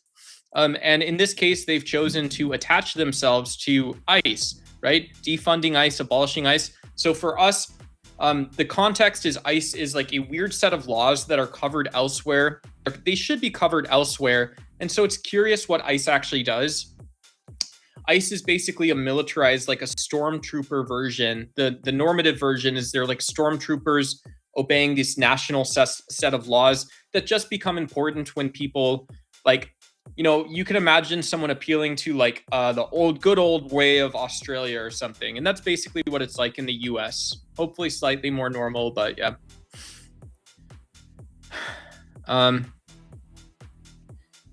Hey, what's going on, Mr. Rea? There are no paid protesting. Yeah, I tend to agree. I don't know what it would mean for to say that this is just civil society looking like civil society, and there's to say that a democracy has a democratic conspiracy against Donald Trump, or it's not democratic. Oh, okay, cool. When you start adding qualifiers to your conspiracy theory to keep it a conspiracy theory, it's very strange. It's very strange. Oh, sorry, man. I feel so gross that I feel very self-conscious after I eat. Tag me in. I have stuff to discuss with this. Yeah, come on up. If you got a cell phone, in the United States, you can come on up. Use that laptop, right? Clear all the memory tabs. Restream is a high intensity thing. Come on up. HTTPS tinyurl.com/duck YouTube1. Yep, that's it. tinyurl.com/duck YT1. That's it. And that should take you straight to our little panel show. It'll invite you on stage and I'll bring you right on up. Folks will be able to hear you and all this other stuff.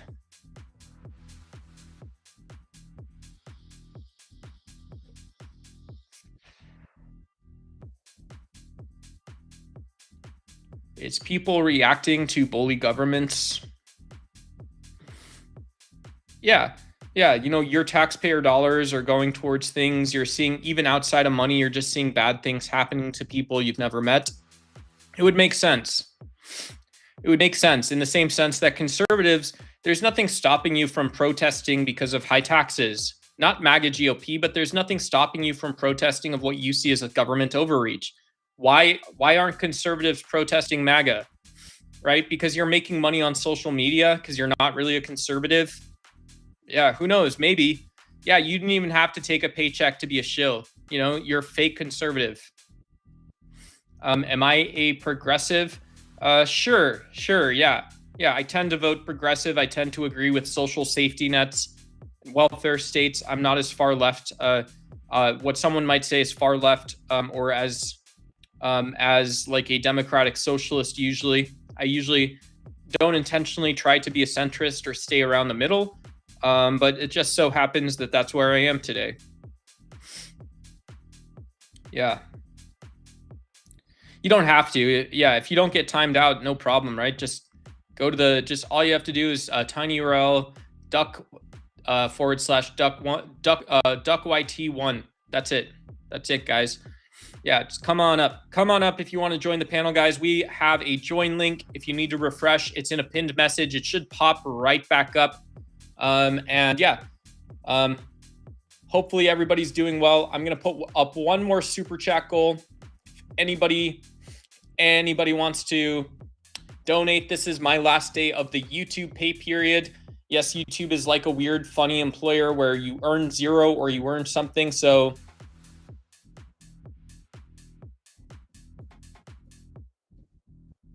if anybody wants to offer a donation of any kind, feel free to do so, and I appreciate it. Obviously not obligated to do so. What is the main thing you want to tell your audience?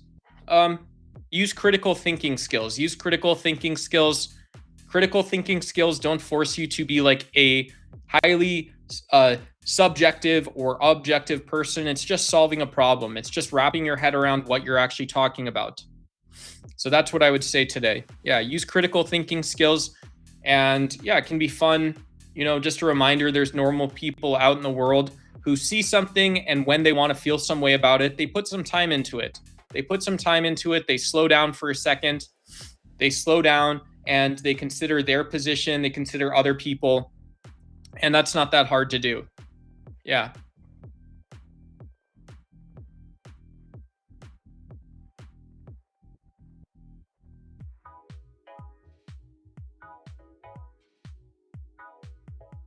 I don't know what you're talking about. Strong criticisms of the trans issue.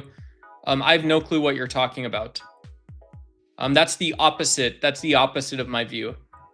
I think our first channel rule is about allyship. It's about allyship, right? I'm not trans, so I consider this an allyship channel. I don't put like a trans stream in the posts or things like this, but absolutely you can get banned or hidden on the channel for being anti-trans people, and for not minding how you're speaking about a political stance on that. So criticisms of the trans issue, I have no clue what you're talking about. And yeah, not being a conservative, I have no clue what you're talking about. I do have conservative values too. I think the fact that I haven't jumped the fence to go join Zohran Mamdani in New York City, where I don't live, is just like one evidence that, yeah, I'm not celebrating someone else's collectivist win.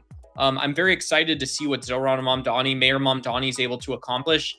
I'm very excited to see what common sense politicians in New York City, not people like Curtis Sliwa, who was absolutely devastated because he lacked the ability to comprehend what New York was saying to him. One of the most embarrassing political losses in history, one of the most resounding too. But yeah, it was an avoidable, devastating loss in New York by the Republicans. There's no reason New York City couldn't have had a Republican mayor. There's no reason you couldn't have a GOP mayor, but you certainly weren't going to have a MAGA one. That was crazy. Block you, and I'll send your botnet in the chat. I think that's meant to be funny or something, but cool. Yeah. Cool.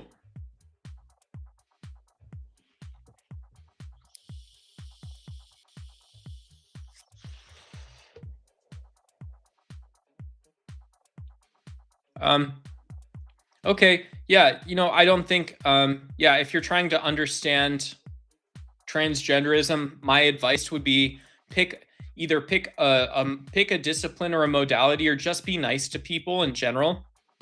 Just be nice to people. Just be a nice person.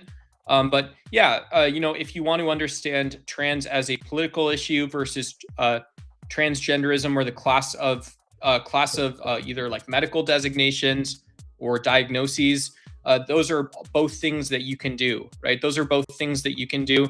And if somebody doesn't make it a totality of their identity, one of the things I would point out is that you don't have to either, right? If someone is trans, but there are lots of things where they identify themselves as trans to you, and there are actually lots of things, you don't have to bring up trans politics issues if you don't want to. Dogs eat meat like cows eat grass. Cool. Yeah. What's going on, Mickey Nicholas?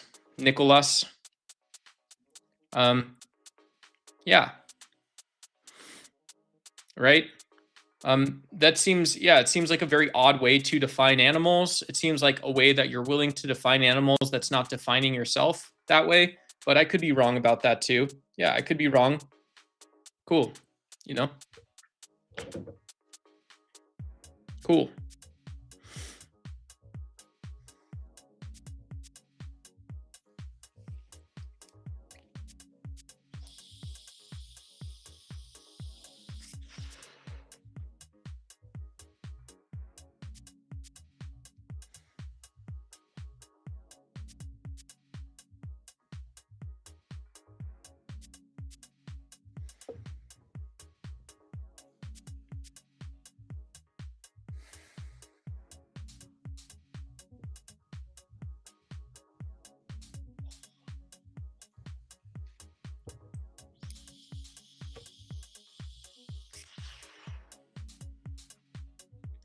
What is a briar?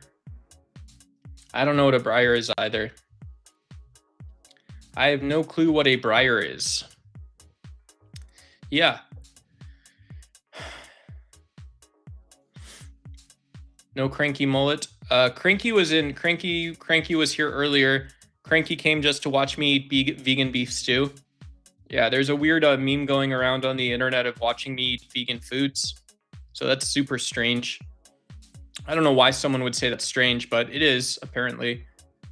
Yeah, apparently. Bramble. Bramble. Oh, Bramble Briar. Yeah, Bramble Briar. Okay. Yeah. Flick nuggets, right? There you go.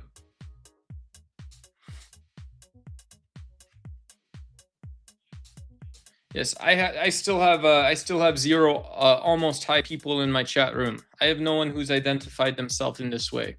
Yes. But let me go ahead and once again, sorry, I know sometimes it doesn't hyperlink. It should. I send it down and it should hyperlink for you. It should automatically link. So if it doesn't, I don't know why that is, but let's try it this way.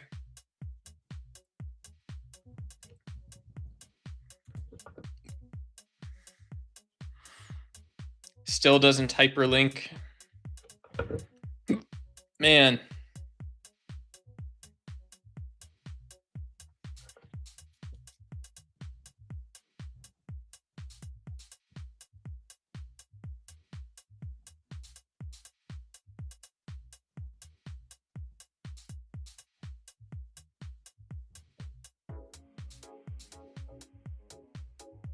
Yeah, the tiny URL should take it up. You can type it in any browser link. Yeah.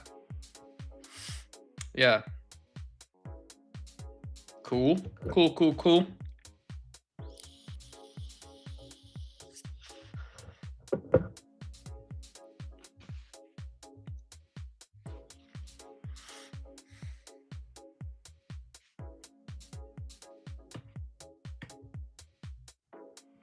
All right. I constantly hear a voice telling me what to do. Am I possessed? No, son, you're married. Ha ha ha ha ha. That's very funny. Yeah, it's very funny stuff. Very funny.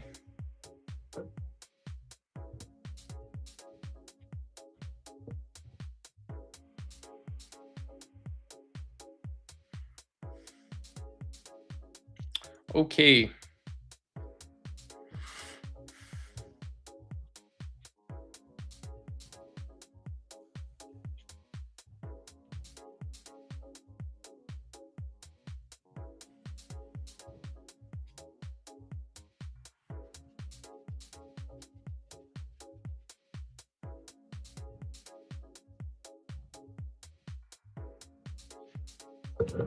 Cool. You having fun?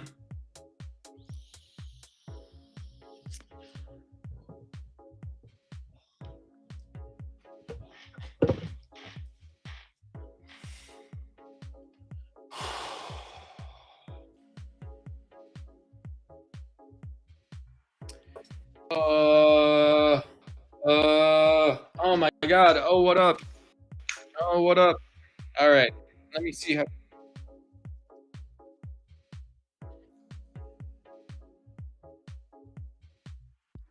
You mind? We got almost high backstage. You mind if you have the ability to come up just very quickly? I don't know if you do. If not, I can put you in audio only.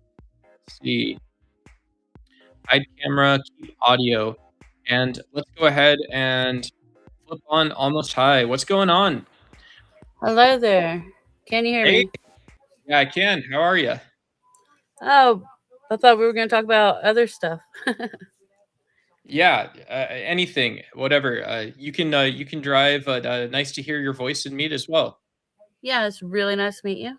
I know I bug you, but I promise I'm not crazy. I'm just dumb. Um, No, yeah, yeah. what were they talking about in No, the chat when I got in there?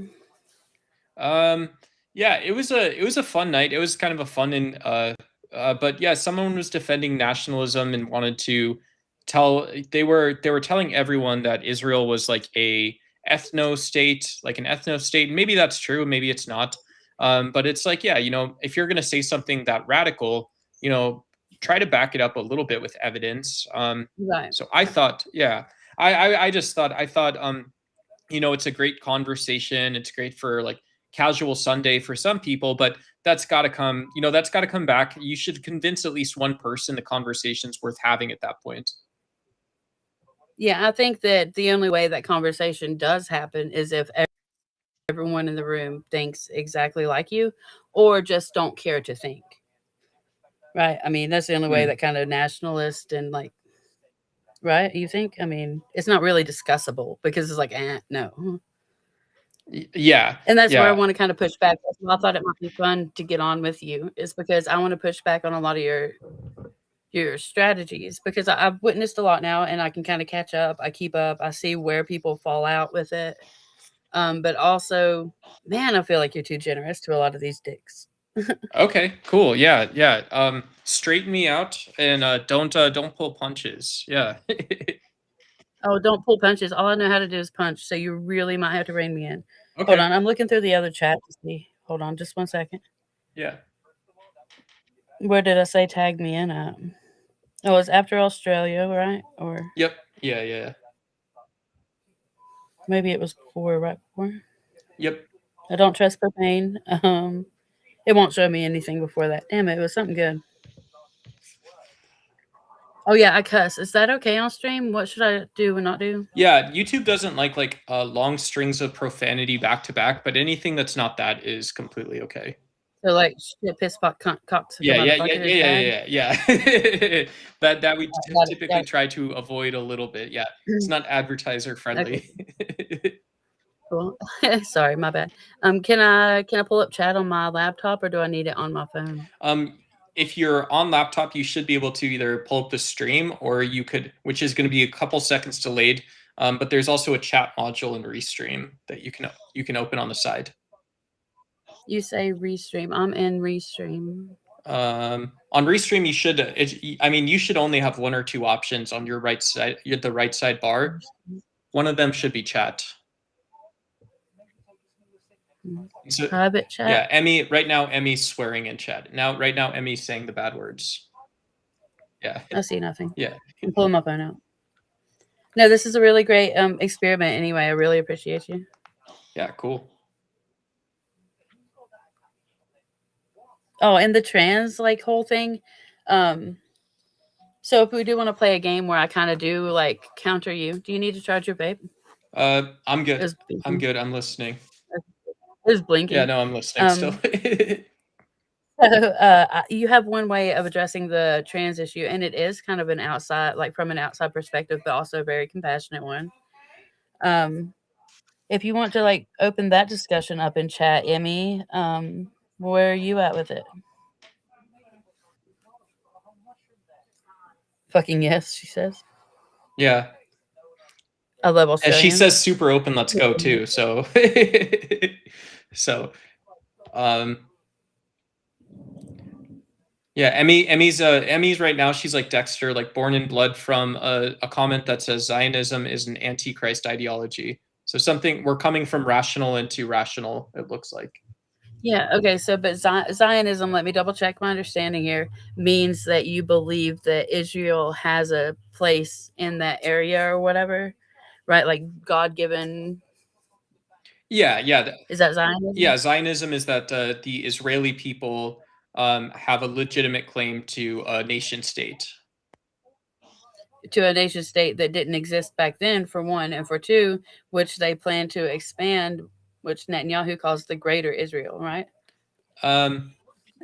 Excuse me. Yep. Yeah. That it seems to be, yeah, one can wonder how much is, I think it's something to watch, but one can wonder how much of this is internal Israeli politics, and also be very careful not to undermine that Netanyahu has been very ambitious regionally and geopolitically. Yeah, he's the one that says like from the mountains to the sea, which coined the Palestinian retort from the river to the sea. Is that not? That's right, right? Yep. Okay, cool. It's good to have that stuff double checked because no one I know gives a crap. Let's see. Trying to read my phone. I am legally blind. Oh, are you really? Yeah. Oh, wow. A guy went to the priest and said, "Father, I constantly hear a voice in my head." Okay, well, that's old. Yeah, what's up, chat? If you guys want to say what's up, we've got Almost High. If you're a subscriber, you've seen her crushing it with the wrench. She's also a channel member, but if you guys know Almost High, feel free to say what's up.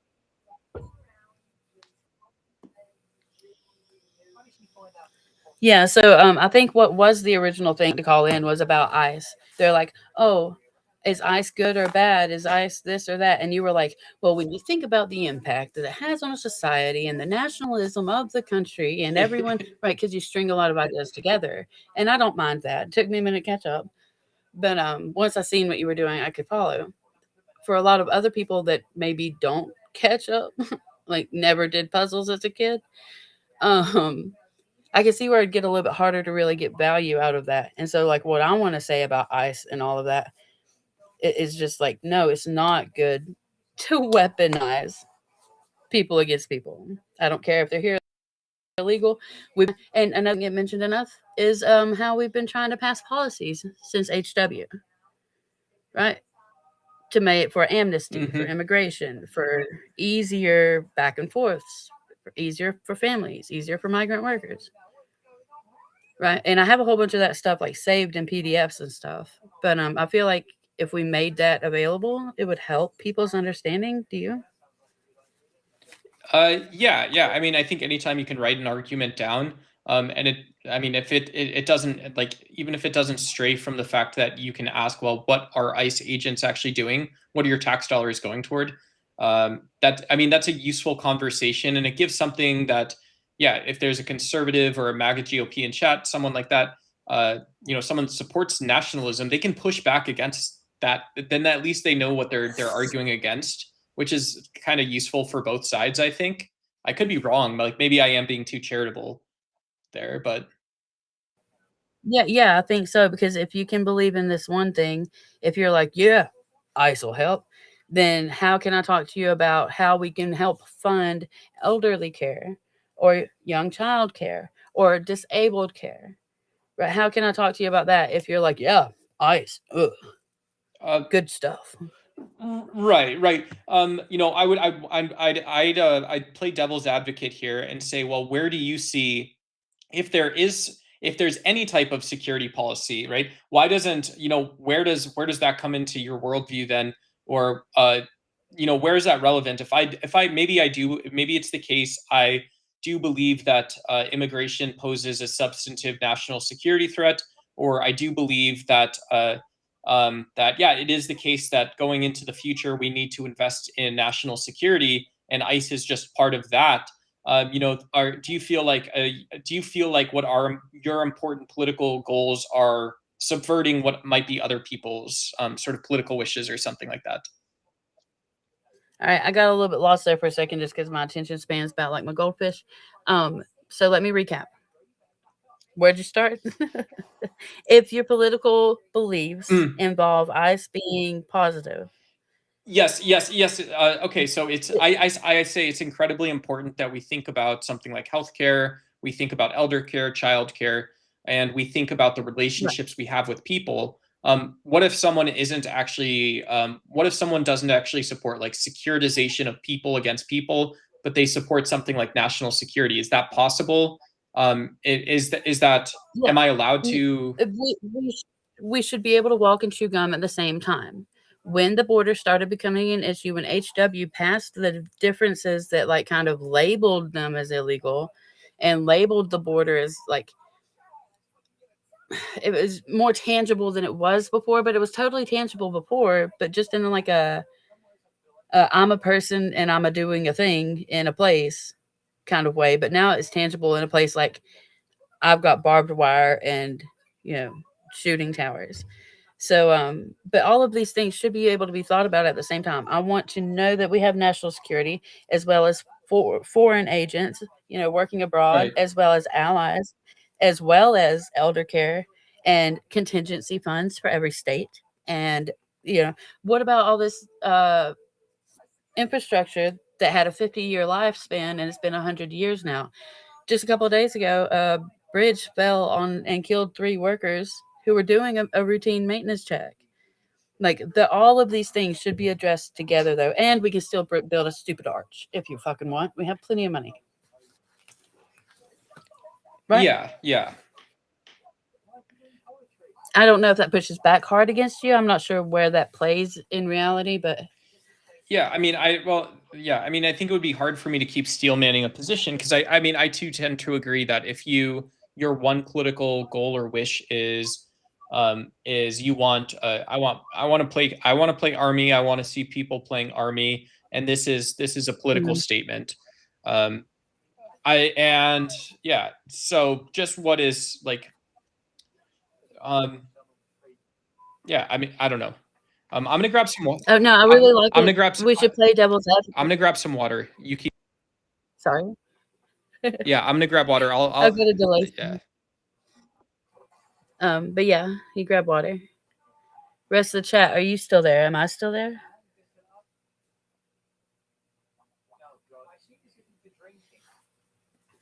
I can't see. Yeah, Where you're we still are. on. You're still on. I'm just muted. You're the only person who's not muted right now. Okay. I'm catching up on chat. Emmy says you need to be able to have secure borders. You have every right to vet the people who want to enter and live on and in your country. What about the ones who have lived here for 25 years and have entire families and maybe even industries? You don't think that there's a fair route like amnesty?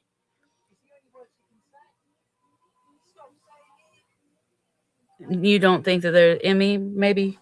Do you think that there's a problem with like kind of demonizing healthy legal immigrants? You don't think that impacts anyone?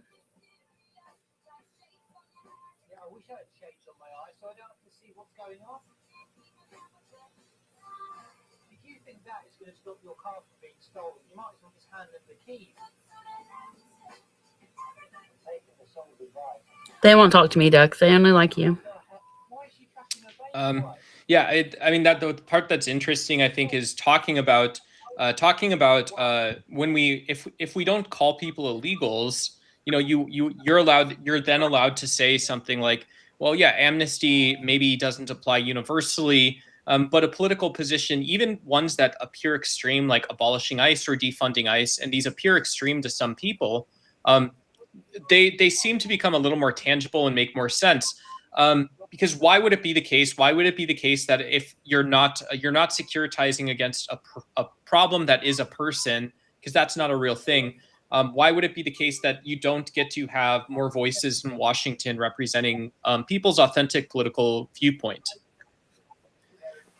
Um, and I know that's kind of pointed at the end of it.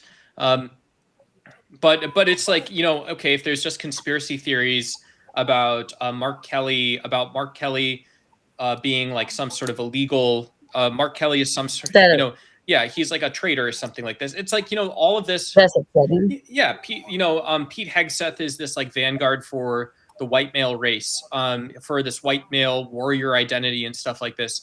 It's like these all ultimately play into the perspective that we don't like, that like you have to self gaslight yourself out of thinking that amnesty for people, or even a legal process for people that have been here for 20 years or 10 years, is unreasonable. Why is that the case? Why would that be the case?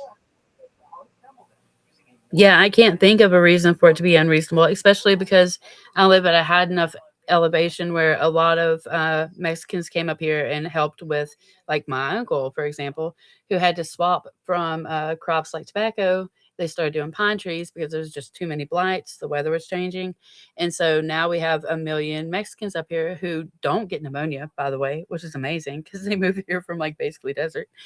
And they work really hard, and I love working with them, but they've been here for generations. They're great. I would trust them faster, and I trust. Well, I guess I can't say the N word, but I mean white people that live up and down my street. I had to get a lock-in gas cap. You know what I mean? So I would much rather trust the people who have been here working hard that long. Maybe we should make it more of a community-based decision, right? Like my county could make a decision, or my state.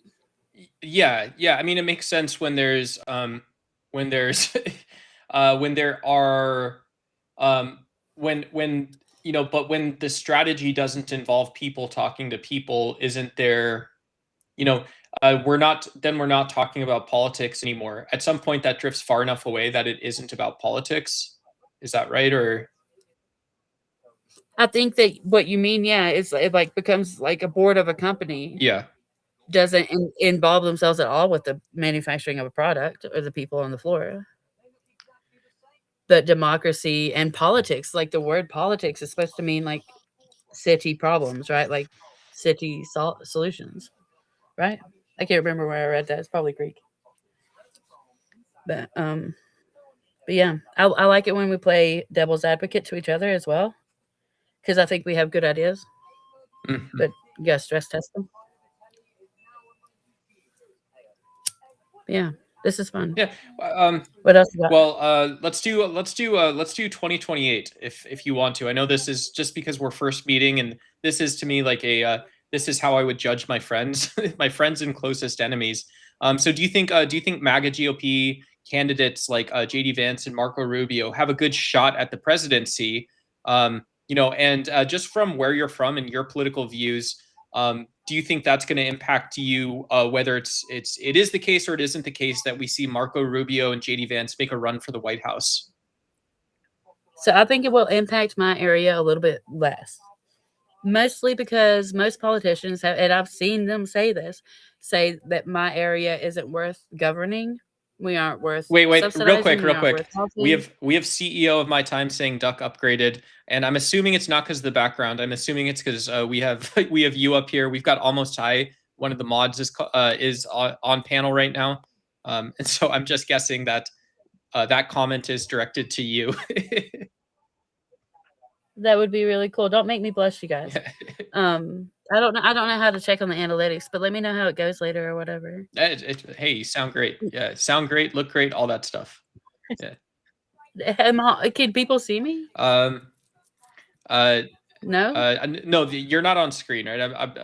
I'm gonna do the cam up stuff. You can see me? I can't. If you want to upload a PFP, I can throw you on screen or something like that. But yeah, Absolutely not. I haven't done my hair. I'm bleaching part of it right now. well, yeah, whatever. Okay. Yeah, Maybe one day. Emmy is saying that you got it wrong on immigration, but if you want to come back to that or come back to immigration in a minute, maybe we can let that one simmer for a second. I could go ahead and shut down your 2028 thing because, for one, I know they don't care about my area. We live here without power for weeks and weeks at a time. We live here without, when the, what do you call it? Chain of when we couldn't get stuff because COVID. We were all fine. Of course, we didn't have things for COVID. That's why we have enough cans in our cellars to last for 2 years.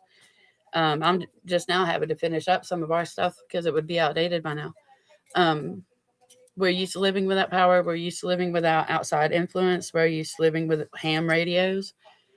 And so 2028 is so far away right now that there's too many variables, too many atomic variables, too many, human limitations, too many. I'm pretty sure that a coup d'etat has already been implemented onto the United States. We got rid of every single one of our major generals. We got rid of, reinstalled Trump and Bondi, Tulsi Gabbard, which is literally a spy for Qatar or Qatar. Is it Qatar or Qatar? I think everyone. I usually say Qatar, but yeah, I think it's either one. I think that's what they say. Qataris, like it's Turkey A. Yeah. Turkey. Okay. Yeah. Cool. But yeah, so we'll go ahead and go back to Emmy and her immigration. What did I get wrong in immigration, Emmy? Oh, I got you wrong. Yeah, she's mostly scared that we're going to give Australia Trump 2.0. Sounds like. And I don't blame her for that. I don't blame her. I think world leaders Australia did good to get Anthony Albanese in office. He's a nice liberal guy. But there are some old guys there. I would imagine federal programs and state programs for that, like progressive Democrats support, and some conservatives, some Republicans support those as well. Those still get out to you, don't they? Wouldn't like you're not living on the moon in some sense, but you're also, it sounds like, whatever, something like Karen Bass in LA is maybe a little more esoteric from your view, from your vantage, your perspective. Me or Emmy? Well, Emmy's in Australia, so I wouldn't know anything about her except that, I don't know. Do they have penguins in Australia? They've got penguins and kangaroos, big spiders and stuff. No, I think that there's some parts of New Zealand that have seen penguins, or penguin-like creatures. What do they call them? Puffin? Oh, puffins. Not cryptids, nothing supernatural. No, a little supernatural, but not. Oh, no, that's here. Not cryptids, right? Yeah. But so from my vantage point, wow, I got lost. Sorry, I might be getting high. Yeah. Hold on a second. Let me get a cigarette. No, you're good. Take your time. I spoke all the Take your time. Tobacco keeps away the shapeshifters. Yeah. That's what the Indian said. I don't know where they Emmy says yes, and yes to all three. So they have penguins, puffins, and apparently big spiders and cryptids. And kiwis, which are my favorite bird. Oh, kiwis too. Yeah.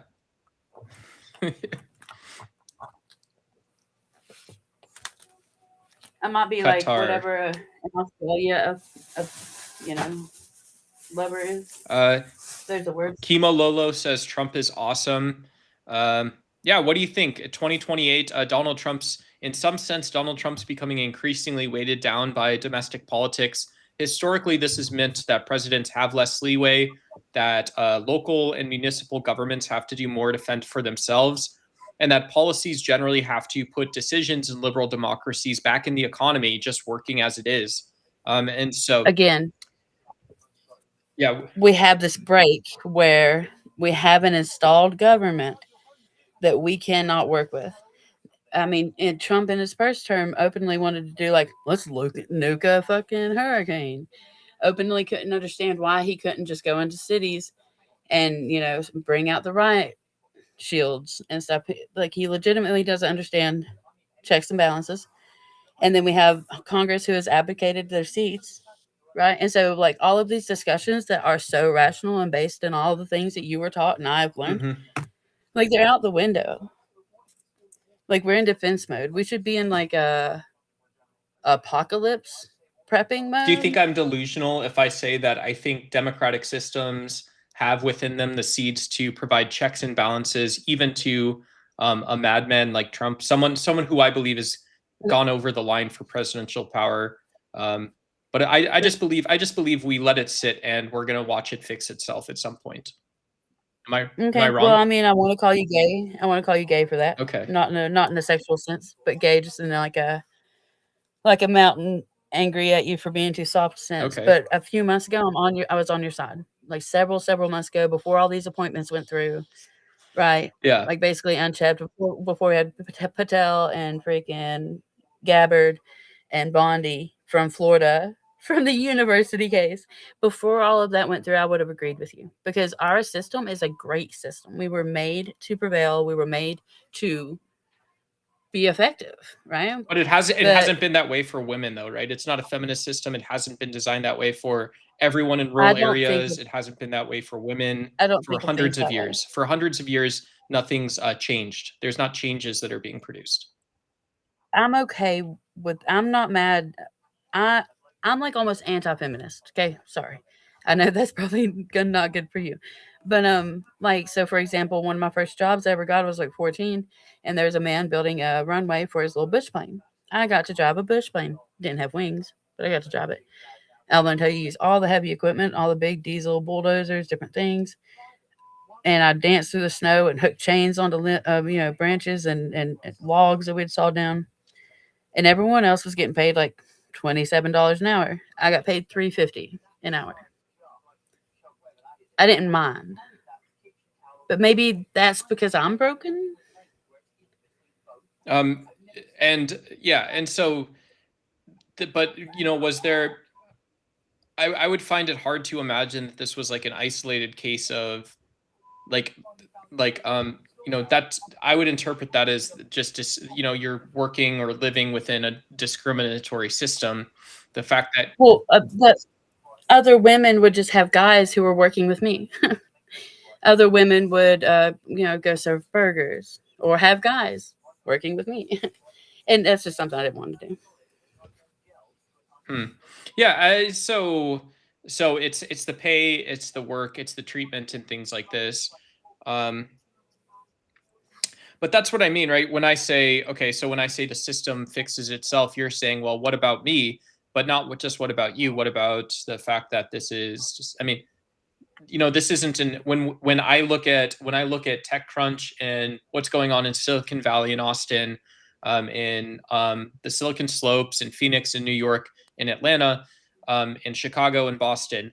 These are the geographies in Los Angeles. These are the geographies I care about because they're the tech industry and stuff like this. And so it doesn't really matter if the glass ceiling was broken or shattered there. What matters technically is that there's still these other stories that exist about bush plane pilots, right, in places that I don't know about. Am I reading that out? I mean, right? I don't understand.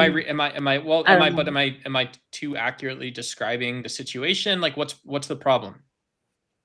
You got to give me some of your knowledge there for me to get the same steps up. So in the tech industry, is it still a big deal? Is there still a big discriminancy against women? I'm sure it is. I'm sure it is because you still have all the FANG companies, right? There's a banana for scale. Google, Apple, Amazon, Netflix, and now TikTok or whoever else you want to say.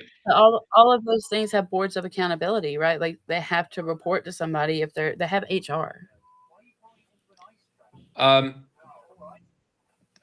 Yeah, but they're all male-founded companies, right? These are all, and so like I know it sounds very stupid to say that there's like a male algorithm, but if you say that, well, 90% of the data on the internet was produced to buy and sell stupid shit that we don't need without a lot of respect to what, right? It's like defined that like civilness is defined as a tech problem. These things become defined as tech problems. To me, this is like almost this like loosey-goosey thinking, not to sound too woke, but I do see that as like personally, I see that as a deep problem that I think about all the time. I think that that is a world that I don't know enough about, and maybe I can do some infiltrating and learn more.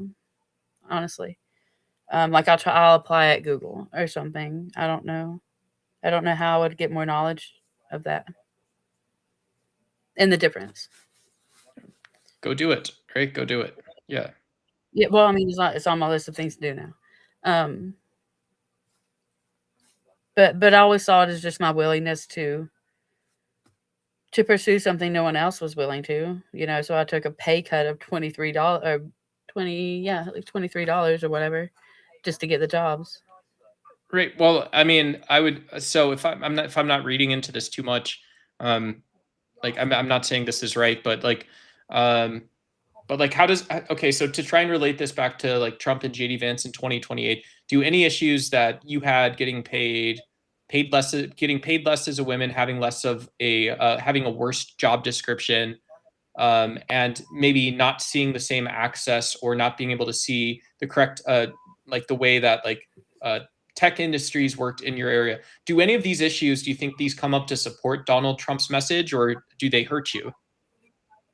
Again, the man, that 2028 thing is just so far ahead. I think Vance is a noob. I think he's absolutely just he's out of the public's eye. Nobody likes him for some reason. I don't know how they can read on him, but not read on Trump. But it seems like that's something that's happened. Um, my guess and my hope is that both of them are completely out of contention, much like that Maria lady in the Philippines. Much how the pink movement or whatever that was kind of just made other things obsolete, Mm-hmm. made their options so much less that it thwarted them. And it was a lady who did that. And at those jobs, I ended up making more than the boys eventually. And also, I had like lots of privileges. Like I could use the workshop whenever I wanted. I got to DJ. You know what I mean? Things like that. Yeah, that's cool. That's very cool. Yeah. Yep. Yeah. Because it was an individual man and not a corporate male system, I guess, maybe. Cool. Cool. But yeah, it's really hard for me to even think of 2028 Vance Trump as any kind of realist option.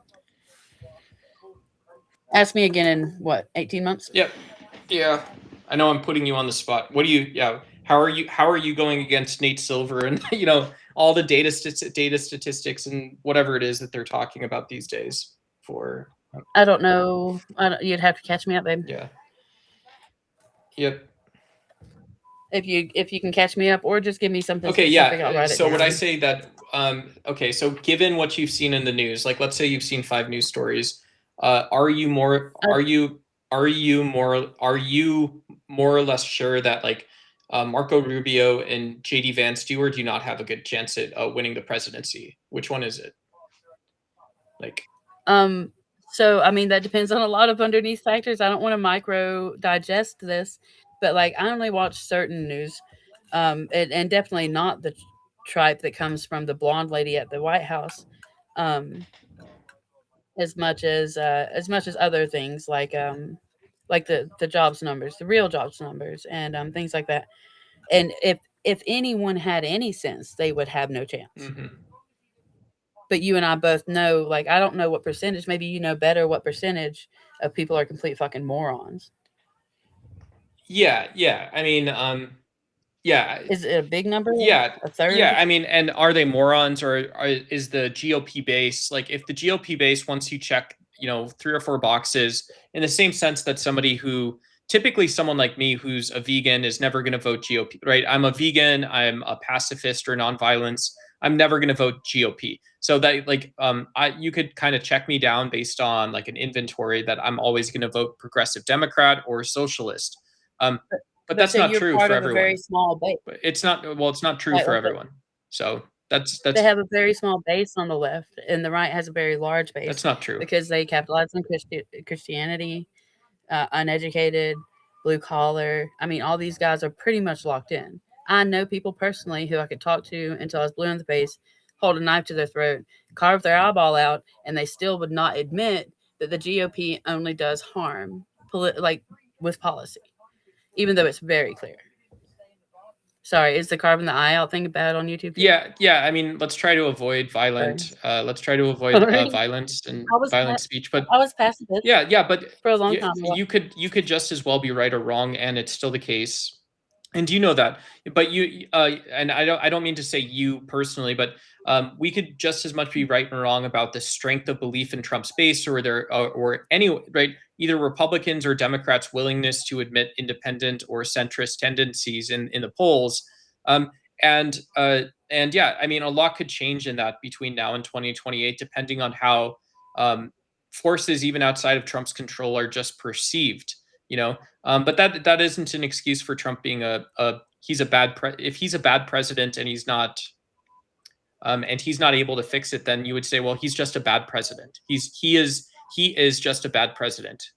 You know, I don't know. I don't know what I'm Well, saying. there's been good presidents that handle things badly. Like Obama did essentially give up Crimea. It lowered the tensions, but it didn't help anything. Even whoever it was that started the food stamps. But it's like my granny said, we didn't know that we were poor until they came here and told us we were. And then they started implementing subsidies and different things, and it changed the way that we could live off of our land. And I mean, maybe you think that the base is more fallible, like they're more willing to change their minds. But I know Christians, I know Baptists, and they're scared to death of everything except for Trump. Scared to death.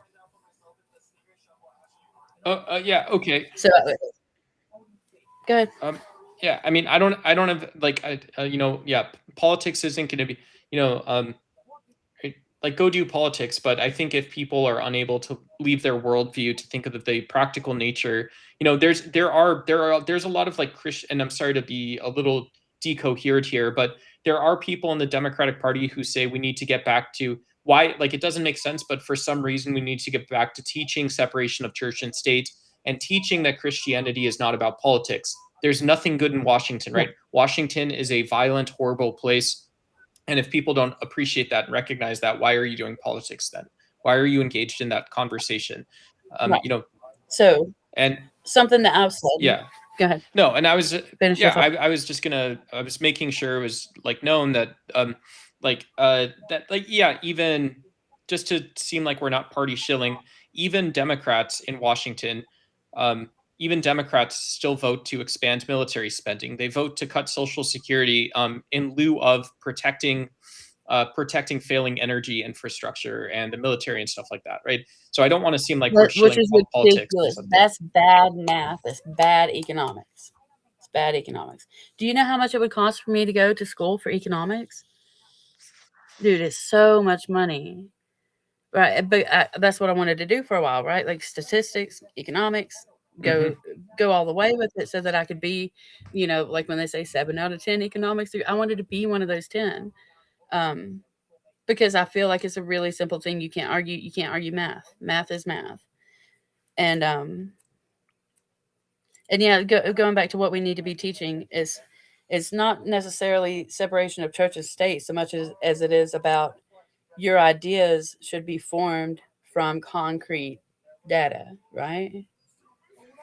Also, your ideas should be formed considering someone else.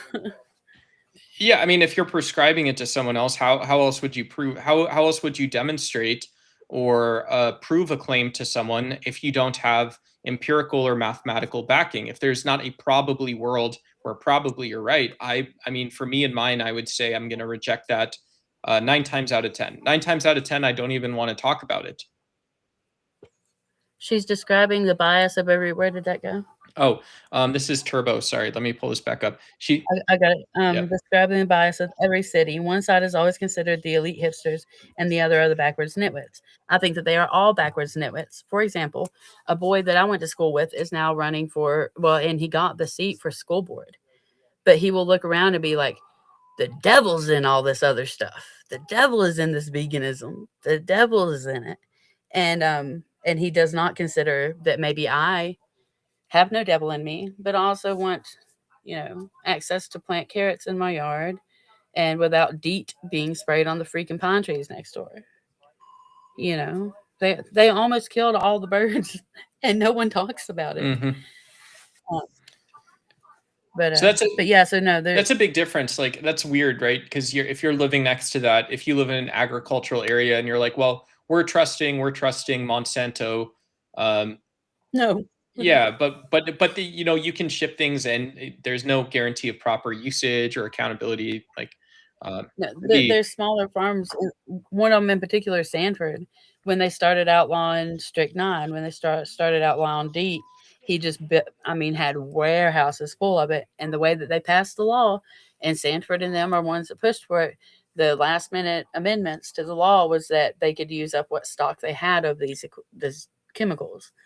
And so, he just ran out a few years ago. And he also went out of business and retired. And maybe it is because of concentration in my area, but I've went door to door. I've done canvassing on phone calls. I've done, a lot of work with people, and I have yet to break the barrier. I have yet to find the magic cure.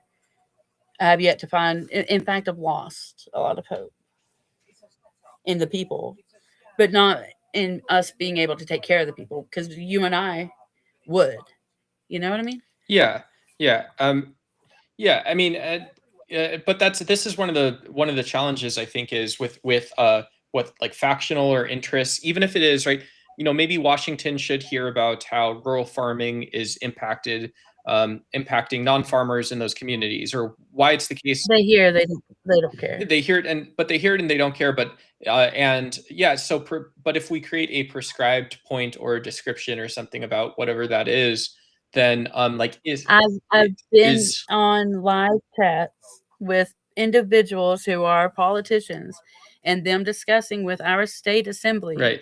I've been on the live chats about what to do about my area, and they say that we are uninvestable, that we aren't worth trying to save because none of us are good enough. We're all sick. We're all retired. We're all banged up from working, real jobs our whole lives. And they're like, why would we fool with them? They have an illiteracy rate of like 70% in some cases. Like, Okay. and in this assembly, this chat of these people who are in charge of us all, they were very adamant. And in that assembly, they chose to defund any kind of infrastructure and different things for this area. They don't care. Yeah, that's very sad. It's very sad. But it's very real, and I assure you it's very real, and I assure you I do care. And I assure you I've tried for so long. I didn't even vote for Obama because I really liked McCain. So I didn't vote at all. I've tried to be lenient. I've tried to see across the board. And I used to be pacifist. I've changed my mind. Because I think, one of my points was if we do get Trump and them goons get out, I think we should get rid of the rest of them too, because they let this happen. They're not worthy of making decisions for me anymore, but you and I are. Right. Yeah. But they shouldn't. Here's my point: is for people that have felt controlled by Washington or felt that local government was not exciting enough and not competent enough to solve problems, and where that belief comes from. Is that about the world, or it's just about what's happening right now? It's just about your area. I also feel like the flip side of that is in the fixed world, in quote fixed world 2.0, your politicians still maybe shouldn't be elected thinking they can promise the world for you and offer half solutions. There's still a world that exists where it's possibly the case that politicians have to limit what they think. They have to be honest and upfront and get elected on the basis of what they're actually going to go say and do. David Kern is telling us in chat, eat my salty narada out of your mom's taco. Cool. Thanks, David. I would be cool with that if I liked you both, but I don't think I would like either of you. So yeah. No thanks. Pass. Hard pass. I just don't know what, this isn't, I don't even have like Fansly or OF links, so I don't know why on Ducks why we would be talking like that, but The same reason that I'll talk about anything anywhere, because I'm tired. Yeah. I'm like a tired old lady. I'll just say shit, and then I'll offer you candy. Yeah. I mean, is something bad going to come out of it? Out of what? I mean, out of anything, right? Out of free speech. I think it. Out of talking Yeah. shit. And we've got a Charlie Kirk is dead is back in chat too. Good night. I still, Man, that hurt me. yeah, I still, That hurt me. that's not the nicest username, to be honest. Yeah, but I was I always did like deep dives on Charlie Kirk, and I watched him speak, and I watched certain things hit him, and I was honest to God, like the week before that happened, I was thinking to myself, dude, this guy in like 20, 30 years, I think he'll be way well rounded, you know? I feel like he'd be different entirely because this MAGA stuff would have blown over. He would be off these college campuses, which was inappropriate anyway. And it really hurt me. Really did. Yeah. I mean, it's very sad. I think if like a Turning Point got out really fast and took on an identity that I think was beyond just social media and did so willingly, right? To see the jump from million followers to 500,000 paid or, whatever, 40,000 paid Turning Point members to events to political activation and things like this, without a lot of consideration, what appeared to be not a poor consideration of civil society and things like this. It's like, well, you ultimately have to wonder what that goes out and leads to in the end. Right? It should never be political violence. There is no implication, and I would hope that people that put Charlie Kirk is dead in their username see that as well. But it's just bullshit. It is bullshit. I mean, for all we know, he's not dead, but I mean, who knows, really? Yeah.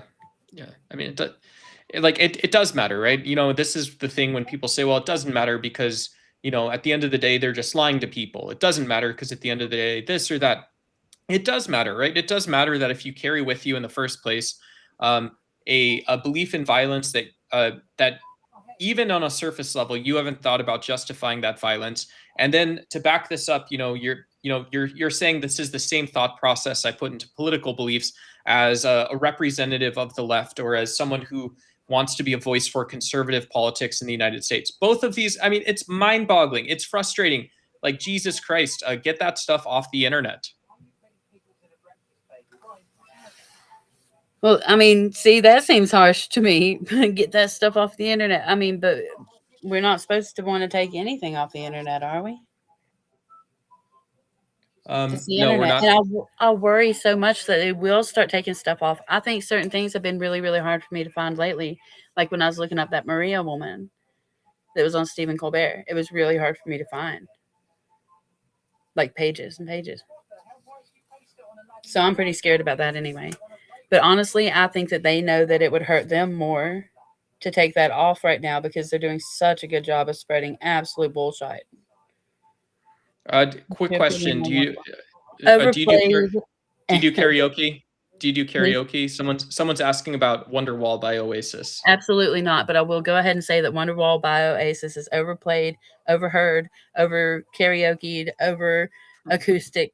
And if you play at my house, I will kick you because I'm not a pacifist anymore. That level of honesty, though, bro, you're only gonna get honesty. I like Oasis. I think Noel Gallagher is one of the greatest exports that Britain's produced. But I bet you like Eve 6 too, right? Like what's the other one? Eve 6 and that's the heart in a blender. Watch it go. Is that them? Yes. You like them, huh? Yeah. Us old head unks are gonna always love that sort of alt rock stuff, that alt rock emo new wave stuff that came out. It's radio shit from the same era. There was like Bayside, where they're like, and I grabbed her hair and I hacked it off and put it on display at the front of the yard on a stick that's decorated with a little pink bow and a sign that says her friends and family should have taught her more about love.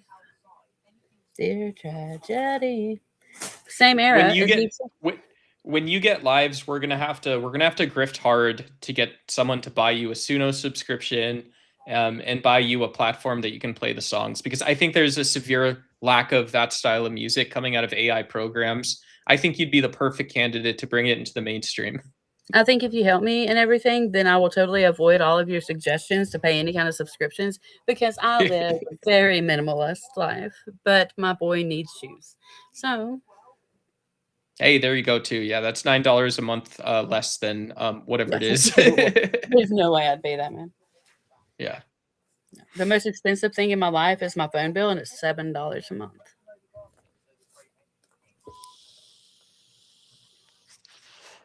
No, that's not the most expensive. It's one of the Emmy's never. I also think this is cool. Emmy's never been more proud of you, right? Our weird little, as strange as our weird little cult 3-person world is. I think Turbo, our other mod here, is gone, but as weird as it is, yeah, I think one in chat, F in chat to celebrate Emmy's and Almost High's friendship.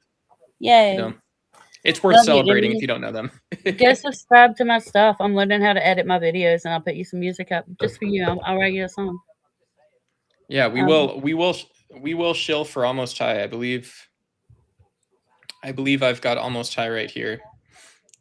I got you in bookmarks. I'll tell you guys this. If you guys don't have the bell hit, if you guys aren't subscribed to Ducks Y, we still do regular format chat. Just come in, say what's up, go on, carry on with your day. Sometimes we talk philosophy and stuff, but if you guys want to, we're going to be doing more open panels and stuff like this into the future. But yeah, I'm going to drop Almost High's link as well if you want to subscribe to her channel, if you're looking for cool, nice people and the whatnot. I really want to go live for you guys. So yeah, just no using the G word as a right. We'll have to limit. Even though I was raised millennial. Whoops, what are we doing? I don't know what word you mean. You mean goddamn? You mean grifting? You mean gooner? What? Yeah, goon. Yeah. What is it? It was gay grifting goons or something, I think is how it came out. Yeah. See, now I'm getting in on that too. Yeah, I'm in on that one as well. What's going on? We also got a cool little star gift in. Thanks so much, CPS. And says the rich white dude. Yeah, what's going on, Locke? Hopefully you're having a great day. You guys, I hope you guys think that we're representing for people living in different circumstances, and also happy to represent different philosophies, ideologies, even, and identities and stuff. So hopefully you guys are all having a great Sunday night. And I did drop Almost High's link. I don't think it hyperlinked, but we did our best attempt. Can I attack Loke 28 or whatever? Yeah. Yep. We're gonna have a little engagement here. Yeah, so 28. Are you there? You want to talk to me? Because you're addressing the rich white dude and no one else. Okay, can we get a free Palestine? I don't know. That seems like outside of California, it's foreign policy, right? Blood money, free. I know for the Palestinian people, free Palestine, free Palestine. Yeah, peace for the people of Palestine, peace for the people of Israel. There we go. No, see, that sounds gay. No offense. I was gonna say, Locke, how do you think that you know that he is gay? Gay. Sorry, that he is rich. Like, what makes you think he is rich? Brooklyn in the house. I like some kids from Brooklyn. Come on. I've never been to New York. I've never been to New York, but we got Arcade Pilot, one of the other guys. He's a subscriber. He supports the channel. He's from one of the boroughs. He's in New York City though. He's a cool guy. I know people who have migrated down here from like Jersey and stuff, and we make fun of them for being Yankees all the time. Yeah, Jersey, right? One of my characters, my first internet character, his name was Donnie, right? Donnie from New Brunswick. If you ever met Donnie, is a very New Brunswick name. He's a great guy. Yeah, he'll take you to Franco's Stromboli's, one of the best Stromboli shops in New Jersey. You know. Yeah. You eat out. He's a big fan. Rich people eat out a lot, right? I mean, that's what. Yeah, DoorDash. Yeah, it's DoorDash. Right? DoorDash. Holy shit, that's like eating on out. Saturday. It's like 2-3 times, right? You pay for it once, and then there it is. So. His dad is a millionaire. Duh. How slow can you be? I don't know if his dad's a millionaire, but correct me if I'm wrong, Duck. Both of your parents have PhDs, right? One of them has a double PhD. No. No. My dad. Yeah, my dad was environmental remediation, actually. Yeah, so he was like environmental consulting. He worked on Bank One Ballpark. He did some cool stuff, but he also did things like Yeah, so like if a chemical truck turned over, or like that situation in California, his company might be like on call for like something like that. The big yeah, that big Garden Grove chemical tank fire and the explosion. Somebody has to go clean that stuff up. Obviously, respect to the victims. But he's one of these guys. Our parents like would have learned chemistry and stuff like this Mhm. without necessarily going to school. So I had these big O chem books and stuff. But no, my mom has a master's degree from a Jesuit school. But yeah, I think like a blue collar degree is nothing that would have put us on the map or something like that.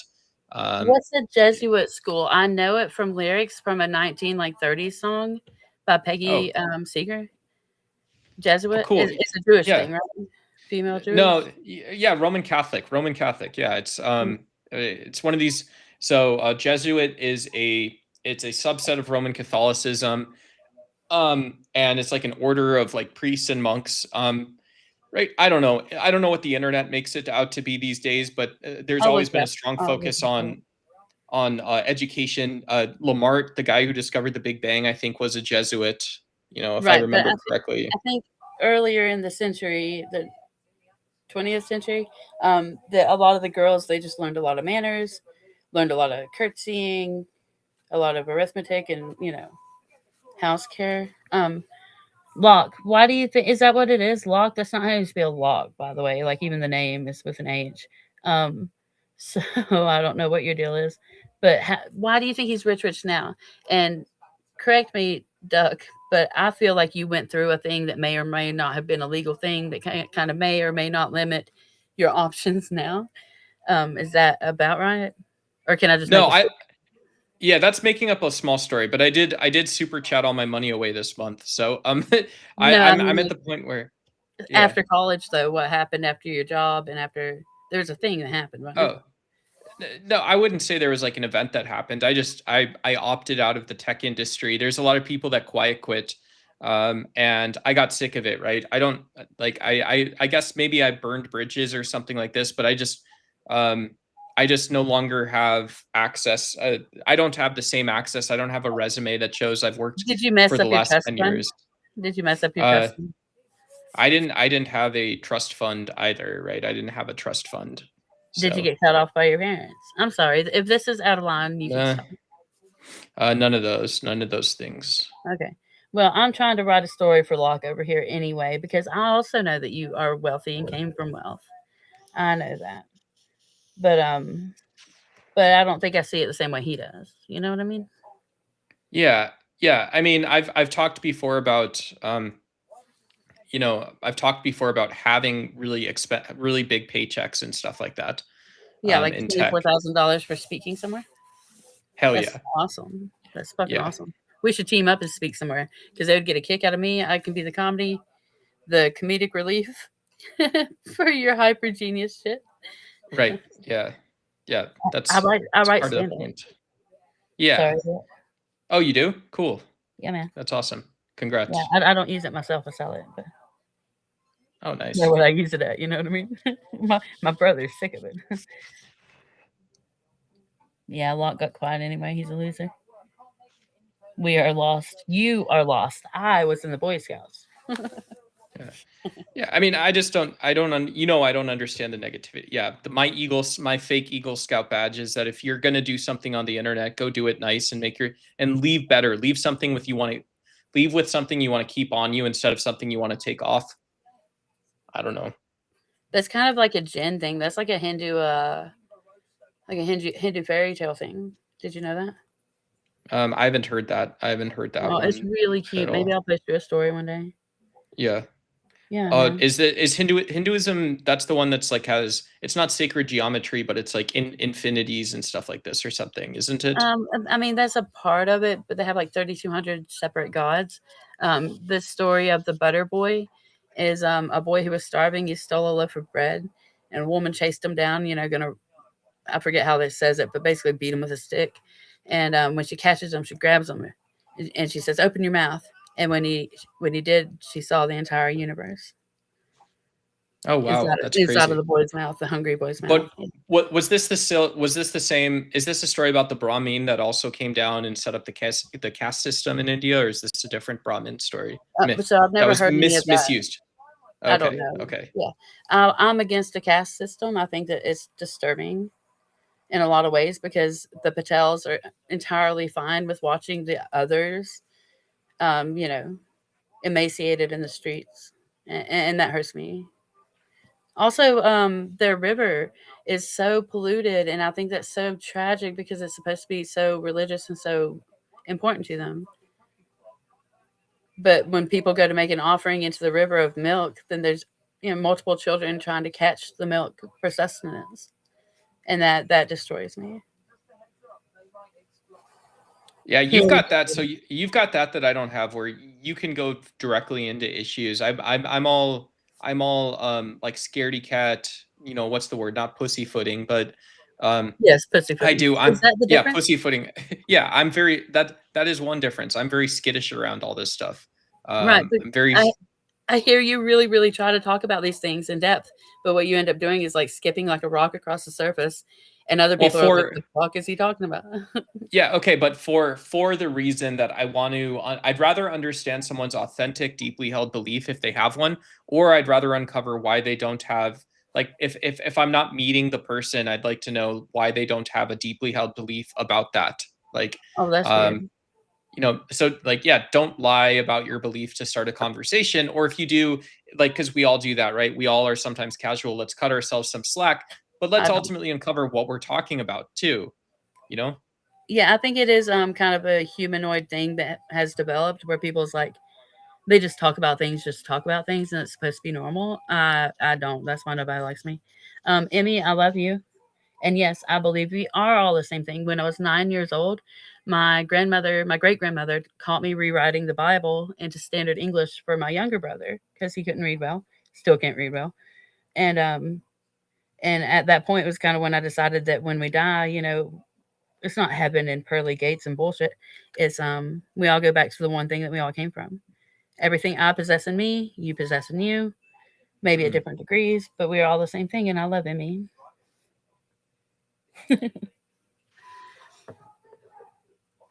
that's really cool. Right. I think a belief that organic is more important than something that someone fears me into. Yeah, yeah. I mean, if we can, I mean, from my, I've spent enough time in atheist discords and atheist YouTube channels and things like this, that it's whatever the belief that I hold in myself that spiritual and irrational doesn't need to equate to dogmatic and disclusive, or explicitly like You're doing it again. delegitimizing political identity. You're Yeah, doing I'm it just again. talking. What am I doing? I feel like you Talking could over. go for the meat of it, go for the haunches of it, and say it Uh, where you feel it in your chest. Yeah, yeah, cleaning one trash heap and building another is just what it is, right? That's building one trash heap and Well, cleaning another is you. what it is, yeah. So so so you're going to build a 2,000-mile long highway. You're going to invest in infrastructure. You're going to invest in businesses along this highway, in order to delay cleaning up the pile of shit that you built.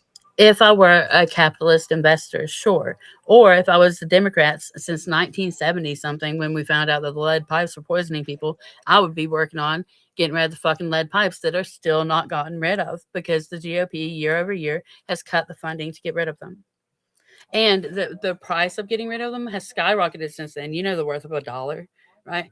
And so if we'd have just solved it all in 1973 or whenever they found it out, then we wouldn't have so many criminal children, and everything else is guaranteed kind of it's a pattern. The more lead exposure, the more criminality, the less literacy, etc. There was another comment I wanted to respond to right ago.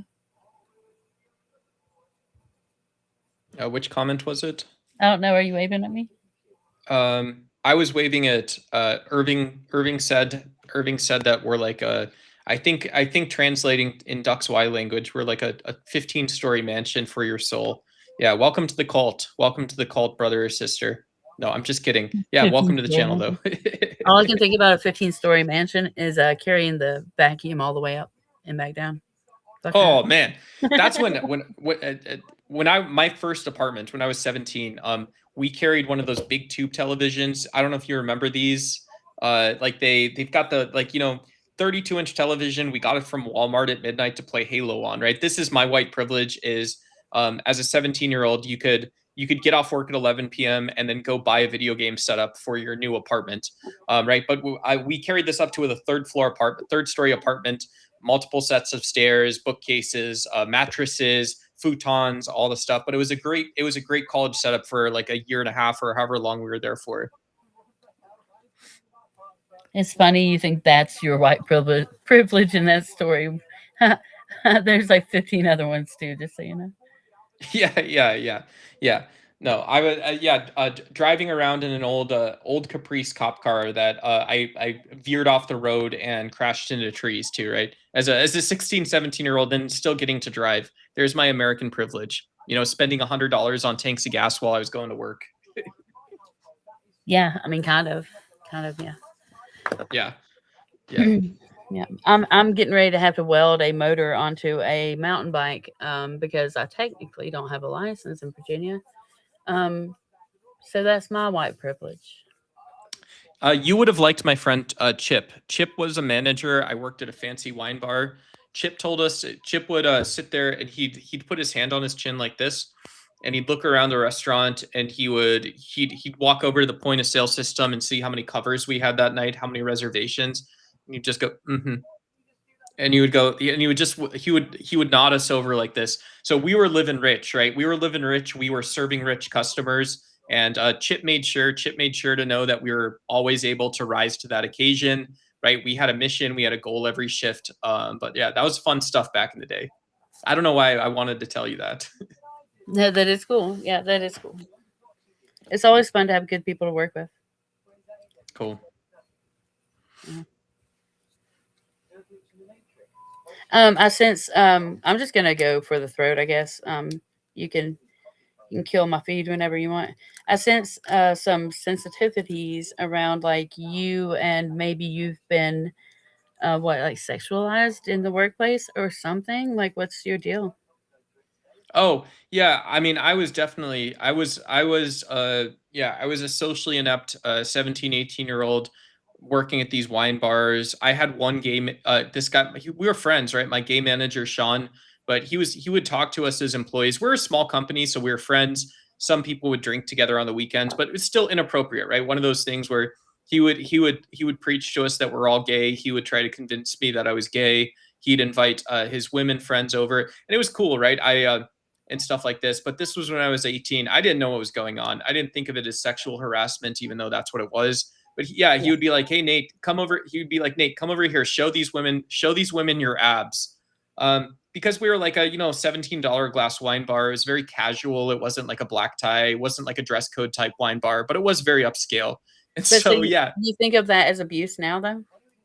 I don't think of that. No, like I think in the scale of the internet, I'm more sensitive to that stuff on the internet.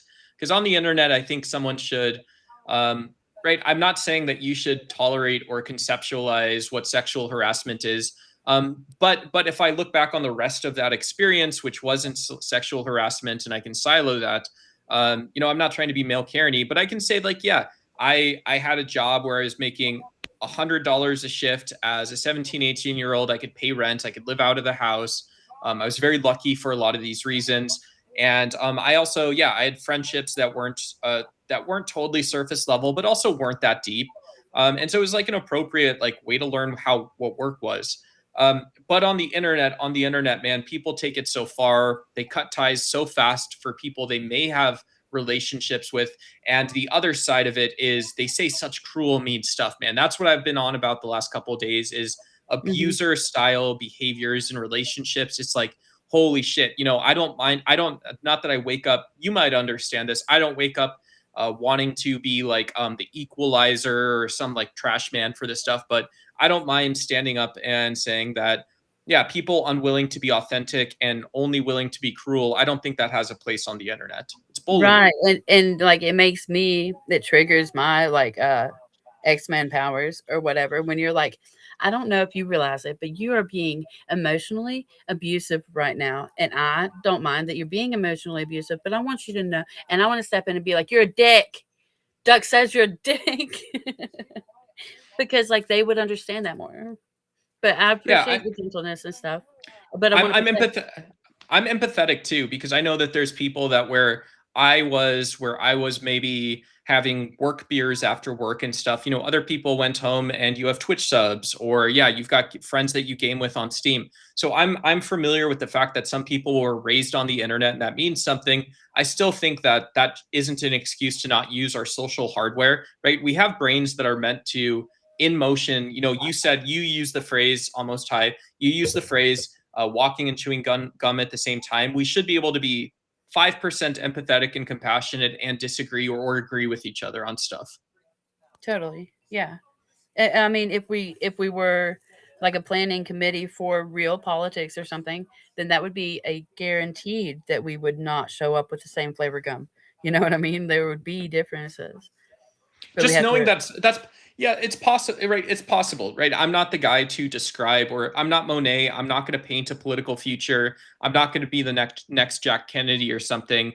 I'm not going to be the next Zoran Mamdani. Even I'm not going to be the next Bernie. The next person that can make an impact for 30 years, because I don't understand things for what they are themselves that well, right? I'm like an idiot.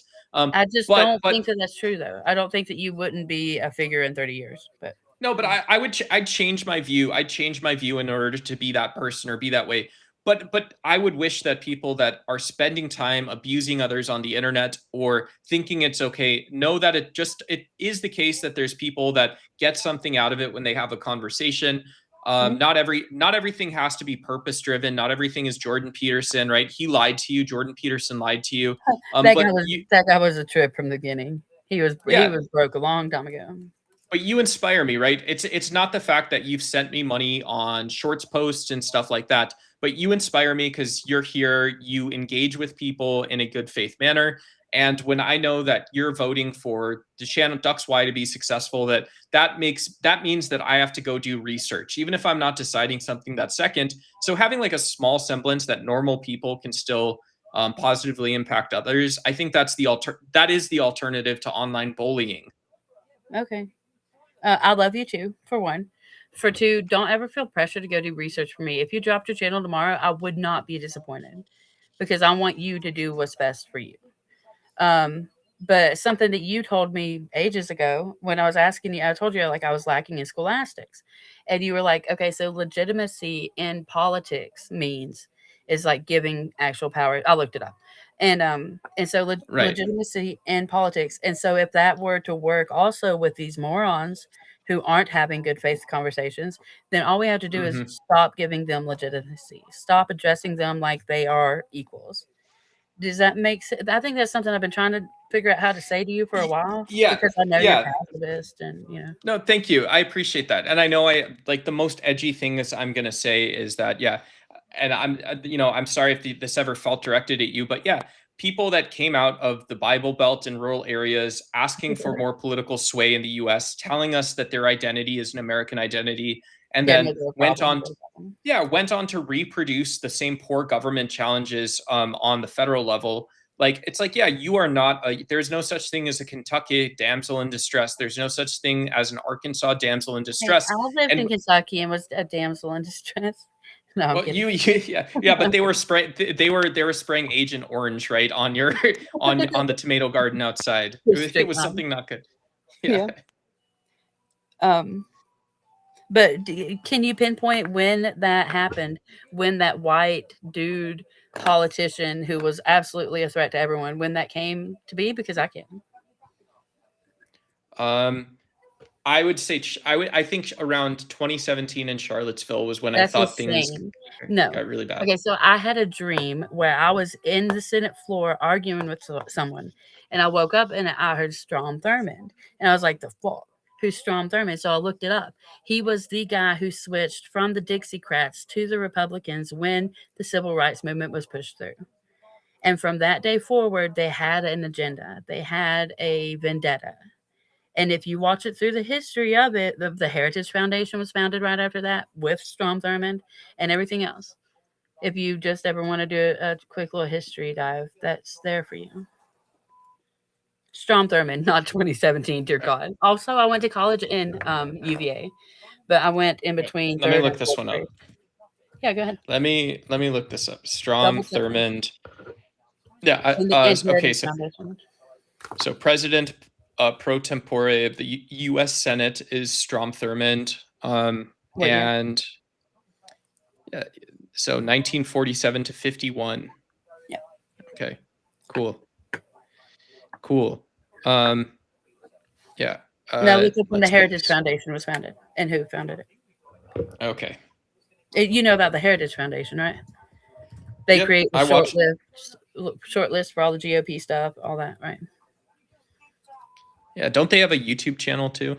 I don't know because I wouldn't watch it. I do get on PragerU stuff and troll the fuck out of them though. Okay. I have to get my. So you're not so you're not someone just so to sanity check myself, and I don't mean to be gaslighting you, but you're not someone who came to Ducks Y or just like you found a channel and you suddenly converted because there are people that convert political beliefs for a channel, right? You've been where you are. Okay. I've been involved with 2 different live streams, and one of them is Political Power Zero, and he is a hillbilly bunkin. Not from far from here, and you, and I think that you're both really cool juxtapositions of the field.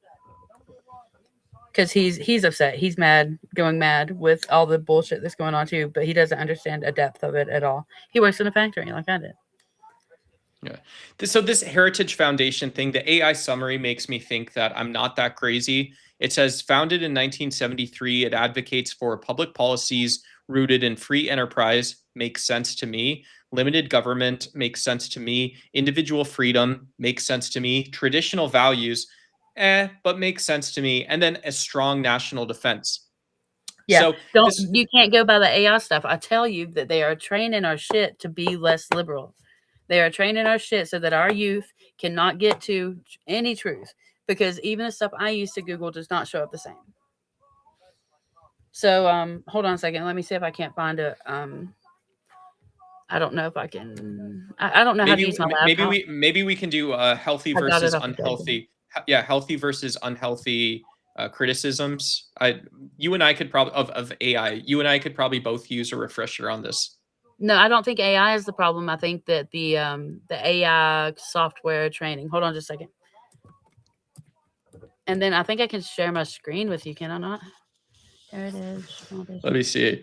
I need a crash course, and I never took computer literacy in school or anything because I didn't go long enough. Which, I mean, I kind of want to wear that as a badge of honor, and so I get so mad when people are like, "You probably don't even have a GED, you MAGA." No, I mean, neither do I. There it is, Foundation Solutions. Hold on. And do you have do you have a GED or do you have oh, you don't? I have or a high school diploma? Really? No. Wow. I went to school until like 7th grade, and I was in all AP classes. I was in high school algebra when I went to 6th grade.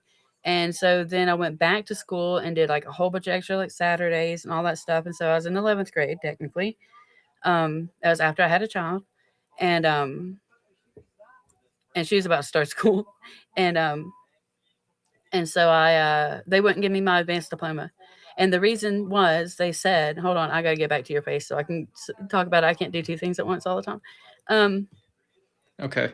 But yeah, so when I went back and I did all these extra classes, all these extra courses, I still had all these AP courses and anatomy. Wait. Emmy from Australia wants to know, what is a GED? What's a GED? It is a general education diploma. You can relate it to, there's like an MET, I think, in Australia, where it's like a basic career readiness test that says you can read and write. Australia has something similar. I can't remember what it's called, but I think it's an MERT or something like that.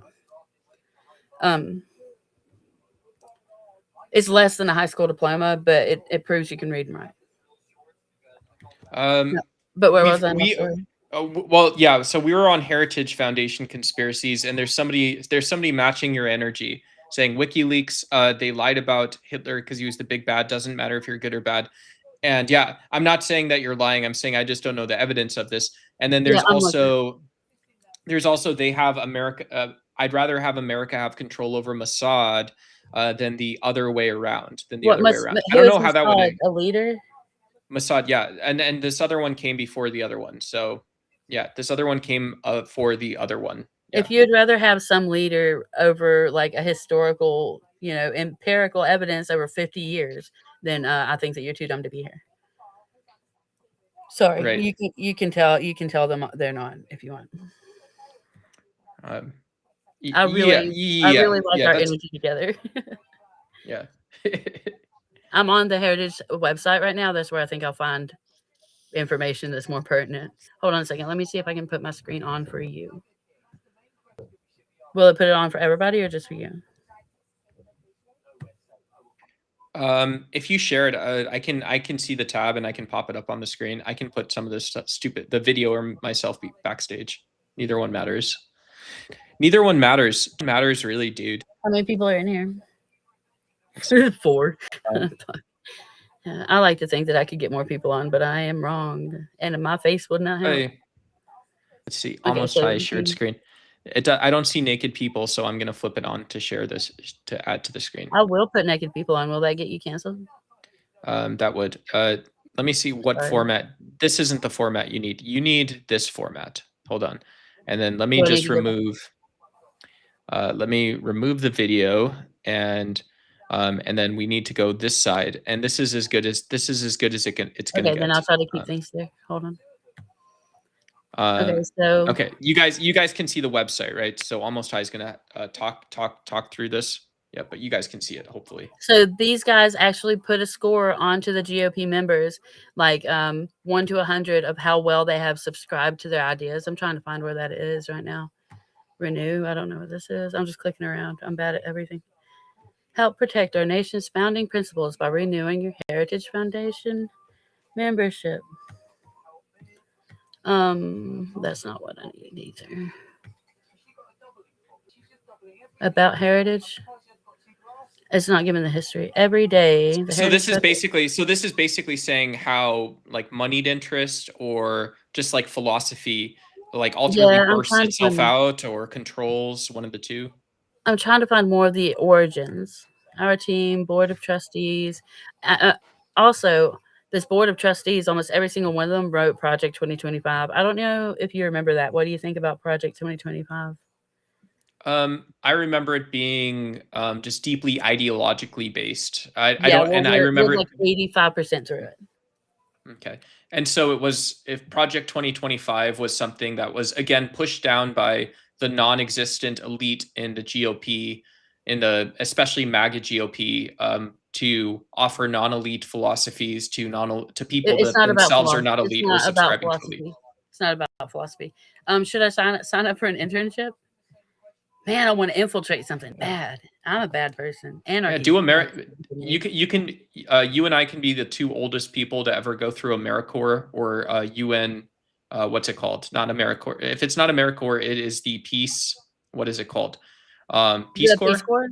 Oh, I always wanted to do that. When my son gets a little bit older, he wants to do it with me. He's actually almost to the age where he can. Because he's like, I want to travel around the world and help people, but not so long as we're not involved with who, because this Ebola thing is about to get out of hand. History of heritage. Yeah, isn't that why they have HVAC suits? They have. I think they supply you with that if you work for the NGO. Yeah. Well, I would have much liked to go to Western Africa before this, though. You know what I mean?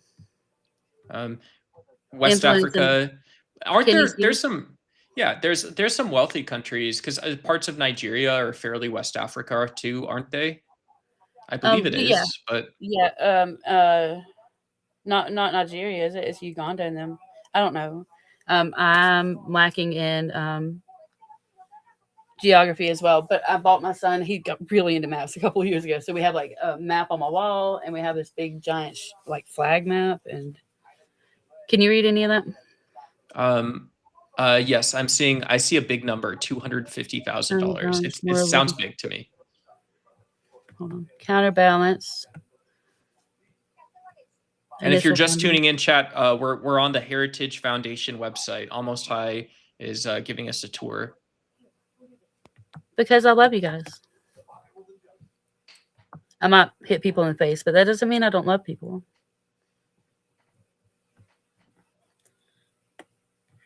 So you see like stuff like this. But you remember the Red Scare, right? Communism, when they started arresting people and ousting them for no reason because of stupid Marxist like overindulgence or whatever they were doing with that. As far as I'm concerned, Marx wrote so much that you could apply it anywhere. I could do the same thing. Marx is useless. I hit a button. Mm-hmm. Yeah, I'm not. You guys know. I mean, you know, I'm not like I don't criticize or dislike Marx that much, but I'm not a huge Marx fan personally. Well, no, I mean it's a thought, and that's fine. But people regard it as religion, you know. Well, Marx is specifically written for these crisis eras in liberalism. Like from my own personal perspective, is Marx was written for these times when capitalism failed and was completely failing, and so that's from his this is just my subjective feelings towards Marx is that, yeah, once you can apply Marx, feel free to apply him, but generally I'm not going to adopt revolutionary thinking if I don't have to. Oh, to Emmy, I'm not sure how many decisions that Hegseth is making right now because he nor Trump have any idea about the negotiations with Iran. I imagine it's the same way in Africa. Because we have Kushner, who has no affiliation other than nepotism. So we have other people like that, I'm sure, calling those shots. But he definitely loves to be the one to stand on stage and drop some chat GPT poetry. But I asked for permission, I think, to zoom and scroll on, like, so I can see you too. Let me see if I can see it. Emmy, when I get a chance, I'll gift you a sub, okay? I don't see a membership. I don't see greater. You can't gift specific memberships. You don't worry about that. But I don't see a specific permission to give you. Okay, that's fine too. I don't know if I can add you to the scene or something. It just said waiting for permission because I requested it. It's fine. No big deal. I don't see it. It's not there. Hold on. If I click on this. Never mind. I hate clicking on things. I don't know what clicks and what don't. it's like a child on a... Anyway, you see that what it says about Project 2025? I signed up for this. They were trying to hire as many nobodies as they could to take over jobs like in the offices where they all got rid of everybody. And I signed up for it. And I'm sure they took one look at my social media and my social security number was like, nope. But I tried anyway because I want to infiltrate shit. Do you think it's securitized like that, or you just got a bad culturally fitted ATS, automatic tracking system out of the Yeah, they would have totally like my area and everything. They would have taken both my brothers. But do you care? Did you actually want to contribute and get experience in the more experience in Project 2025, or why did you personally want to apply for a job that I never would have gotten otherwise? For one, for two, I would have looked around at all the bad guys and been like, I'm gonna whistleblow on you as soon as I know that I have enough to get every one of you. And undeniable, I probably would have been assassinated, honestly. Clip that. We've got a conspiracy theory mod who thinks they'd be a victim of political violence. No, I'm just kidding. Just kidding. Sorry. You don't think so? You don't think if I had dirt on a big guy somewhere? I don't think that House of Cards style politics is as real as some people say. Which one is House of Cards? Oh my God, you haven't. That's the one with is Kevin Spacey? Kevin Spacey's Netflix masterpiece. Spacey is, but I'm pretty sure he molested somebody. He did. That's the reality accusation. Yeah. Yeah. No, I don't watch any of that crap. How do you think anarchy or something hasn't prevailed before now? How do you think me and you haven't prevailed before now? And generations of me and yous. well-placed car wrecks. And there's a song and it goes, "You'd be surprised what hood rats would do for crack." Like crash their car into a certain person on a certain day. Absolutely. I believe it. I believe it all day, every day. What kind of lunatic in seven? Yeah. What kind of? I don't disagree. I don't disagree. I would say what kind of what kind of lunatic disagrees with the institution of a general fund and a federal government in the United States? Wouldn't that be an anarchist themselves? Oh no, I think like to define an anarchist, it's not like Ayn Rand. How do you say it, Rand? And Yeah, she's the objectivist philosophy lady, Ayn Rand. Yeah. Okay. So before her, though, she kind of put a bad name to shit. And I had a very old man who was in Vietnam explain this to me. He's my best friend for a long time until he got lost. No, anarchy is just believing in like a real base philosophy where if anybody's telling me what to do, like for example, if you're given two options, like capitalism or liberalism, if you're given those two options, right, neither one are good for you. I think it's Ms. Mullet too. I think it's Ms. Mullet, not Mr. Mullet for Cranky Mullet. Sorry. Go on. Oh, is it really? I'm so so bad at gendering people online, but I'm not trying to dox gender. I'm not trying to dox gender. yeah, But, yeah. I really like to be super neutral, but I don't mind either. But welcome, Miss Mullet. That's very cute when we call you that, I think. But yeah, so they were involved in Project 2025. I'll find more stuff and I'll make a. Oh, that's for a Substack, right? That's what Substacks are for. Yeah. If you can distribute it well, Beehive What lets do you you pay run ads and stuff on it. Yeah, absolutely. I'd subscribe if you did a Substack, if you did a blog for it or something. I would do added it. you on my Substack. Oh, you did? Cool. Yes. But I don't know if that means you can see me. I don't know how Substack works. I just got it a couple of days ago because I work for another guy online. So cool. Can you read that? I don't know. I accidentally disappeared something off stage. Let me see. Can you speak? No, I can't read that. No, I don't know. I don't know what that is. I think it's Farsi. Farsi? Oh, I don't. Farsi. I don't speak. I don't speak Farsi. I don't know how to say it because I've only ever read it and I don't have anyone to speak to. Hello. Let me put up I'm gonna put up the long picture video while we be chatting. Cool. What we be thinking? Do you guys? Do you want to? Are there any other topics you wanted to cover? I think I have an inkling you'd have more endurance in long-term streaming than I do. I've never streamed anything. But I am very lonely and very interested. So I feel like I could go forever. Yeah. Join OF Girls Discords, right? It's the best place to talk to sweaty dudes. That's all I'm saying. I'm not interested in that sort of thing in my life. I think, I don't know if I mentioned this before, but like I don't really say things out loud. I guess I'm poly. Like I would prefer to date a couple because like they already have everything they need and I can just bring bagels. You know what I mean? Nothing's really expected of me. Because I'm bad at everything. And it worked really well, especially for the one couple because like he kept going to jail. And so I would fix their van and take care of his girlfriend and stuff. Do her nails. Yeah.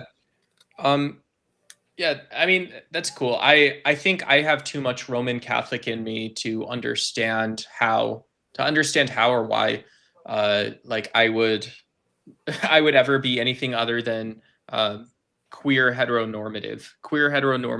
I can think the world's a weird place and that's part of like any relationship I'd be in, but it's enough to have an emotional and personal responsibility toward a person where they both agreed on that. What is you lost me way back. What is queer heteronormative? Oh, I think like a queer worldview, where we can say, we organically things some people think are normal end up dealing in the absurd and the irrational, and that can range from being intrusive to violent. to me, that's what, or to hypersexualized or hyper androgynous or something like this. To me, I think these are healthy ways to integrate and from my perspective, our own worldviews. To not demonize people unnecessarily and to actually deal with the problem in front of you, right? Nobody said that everything's going to be like Spinoza, some like hyper laid out system of thinking, or it's not going to be a belief, right? It's not going to be a belief at the end of the day. I don't. So like, I think you're doing that thing again where you skip across the top of the water, androgen, without ever really hitting your core there. So you say queer normative. I would kind of peg you as like cis, hetero. Is that accurate or inaccurate? Yeah. I'm also like, if someone asked if I'm a cis white male, I would say that. I'm not saying this to be trendy or something, but I am a cis white You male are too. fucking trendy, dude. You are so trendy. Yeah, I'm pretty cool. I mean, the point isn't to come Trendy off doesn't as mean cool, cool. but if I appreciate that you recognize that. But yeah. So like, but yeah, I think the fact that hetero couples, it wouldn't be weird or odd to hear that a hetero couple had to start, manually working on their relationship behind the scenes and get stuck, right? So it's not just that relationships are hard; it's that they're hard and you can get stuck. These are two different things. And so I think there's a world where you can put these together and at least see that the values that a person has versus what they bring into a relationship can be two different things. Ow. No, you're Um, losing me real hard. I feel like I'm missing a whole lot of base Legos here. You know what I mean? I don't know. I'm not trying to be confusing. I'm not trying to be the what's it called, the what was his name, the Zodiac killer. Yeah. I'm not trying to be a prion or something like this. Have you heard that word, smell fungus? Is it real weird? Never under pressure. Neve says I'm super queer. Cool. Down. Yeah. I like being called queer because my granny always called me queer because check this out. I was raised by my great grandma and she was born in 1930. And when I started getting into politics when I was like 8 or 9, she was like, "Well, that's just so queer. You don't even have a husband." And so ever since then, I've really loved the word queer. Can you play music on your live, or will I get copyrighted? I can play my music. Can I play my music? Um, Which is Androgynous by the Dead Kennedys. I can look it up later, but I can't. Yeah. I think this is as good as we can go. Oh, it's like we're hanging out. Is this parasocial? This is the lo-fi playlist on Restream. Yeah, no, but I mean this is the lo-fi playlist. Is this parasocial or is this social? Do you want me to put on rain? I can put on just the sound of rain too. Nice and loud. Did you hear my question? I didn't hear it. It's parasocial. Is this parasocial? Because that's bad, right? I would have missed it. No. We aren't. Never mind. Parasocial? I don't know what's going on. You know what parasocial means, right? Like fake social or something, or what? Yes, and people develop air quotes parasocial relationships online, and they're unhealthy. But this is social. Oh, okay. Right. Yeah. This is social, and I think it's. I would say I'm bringing, like you and me in chat. I'm bringing an authentic aspect of myself to the conversation, right? Yeah, I hope so. Yeah, me too. I'm not lying to you. I would go. There's a conceivable world where anything we talk about here, I would say I go write an essay on later. Hello, Kitty. What's your problem, babe? Do you see that? She's seeking control over you. Yeah, I mean, she's not the military industrial complex, and I'm not the oil and gas industry. So I don't see why I don't. So I would say if it's avoidable to, if it's my own philosophy is, if it's avoidable to not comment on something that I'm not a part of, I try to do that. But I appreciate the sentiment, right? If you're looking out for people online, but almost high school. Nice. I am trying to. No, I'm kidding. No, that's cool. That's cool. I think that that's a really weird thing to say, and I really do want to know what I've done that makes her think that, you know. Unironically, like me being like, "Don't do that." That was ironic. But. I mean, in real time, as we're talking about it, I think, like, yeah, like neither one of us is like positioning ourselves as some like big time political influencer. Neither one of us has like a ton of skin in the game, and so I think any trust or distrust we have from either perspective is just like it's indiscernible from just what exists in the state of nature or in a society. Yeah, there's no like power dynamics or right. I mean, Hopefully not. technically it's your stream, but you're not that kind of guy to be super power dynamics. You know how many times I've been bashed for going live on Discords by the liberals? The liberals hate me, bro. Welcome to the real world. Welcome to the from my perspective, welcome to the real world. But yeah, I'm sorry. I'm sorry you've had to go through that. It's not impactful to me. You are really apologetic too. I'm really sorry. I don't want to take your energy that way. I found it amazing though. I'm gonna put nature sounds on the off chance we get duck calls, duck quacks. Not that ducks are calling. Who knows why ducks are using their ability to manipulate the air? Why that evolved, but to sense and be sensed or something. Yeah, kind of like when deer raise their tails up or flick their hide in the back. They're telling the rest of them around them, like, "Hey, I'm looking this way. Hey, I'm looking that way." For real. I mean, you got to tell. I think if you're a deer and you're normally a pack animal and you're hungry or you're lonely, you got to tell someone, even if you're not telling deer mommy. Yeah, goth deer mommy, how much is your Fansly sub? Right. I'm sorry. Yeah. So these goth dom mommies that you mentioned, when I first started watching you, I tried to look them up. They're fake, right? Yeah, I don't actually have OF or Fansly. I don't actually, okay. and not that I'm trying to stigmatize it, but it does feel weird. It feels slightly weird to, I think there should be no stigma, but it feels weird to put in when I see female streamers go live, and and you just know that some of the guys are expecting that if you click on their links, they're gonna have a link tree, they're gonna have dirty links, they're gonna have their own owned content that they're renting out elsewhere, and so I feel kind of weird. Obviously it's like, yeah, I would love for you to go make $1 million, go do what anyone would wish to do, live a quiet life, but I feel kind of weird supporting it too. That's my prude Roman Catholic side, I think. Yeah, I can sense a prude side. Well, the day that I decided I couldn't be president, I decided I was going to be a stripper, and then I got pregnant. So then I decided I'd be an alcoholic. Right? Can't do it. Cannot do it. Yeah, I think I failed at everything. Yeah, useful lesson. The two ways: be an Italian Catholic. That's one way to not be president. And then the other way is, of course, I think a career in adult entertainment.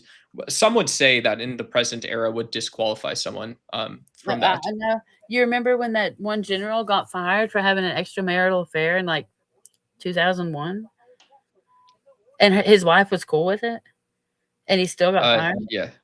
No, no, but one of his assistants was like, it was like bricks of clay or something like this. I don't know. Like moldable, like someone he can mold more so. I don't know. I think it was just like a one-time affair, but his wife was cool with it. He was overseas. I want to say in Turkey.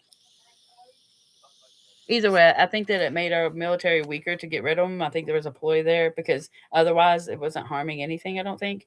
And then after that, they go and hire somebody like this had 6 bankruptcies. 2 of them were casinos and has 3 wives, one of which he buried on a golf course so that he could get tax deductions, and all of which he was with before he got divorced from the last one. Yeah. I mean, you would think that someone in Washington has the ability to use their frontal cortex as well as their decision-making capabilities at the same time. You would just think that that is something that just exists for people in general. Maybe, maybe I'm one in a million that doesn't have that ability. But I think that if I can do that, I would be doing that if I worked at a call center. Why is there no meritocracy where like it's like, yeah, not only, you would think at a certain point you're not only exploitative and abusive and morally wrong, but at some point you were not as smart or competent as people said you were.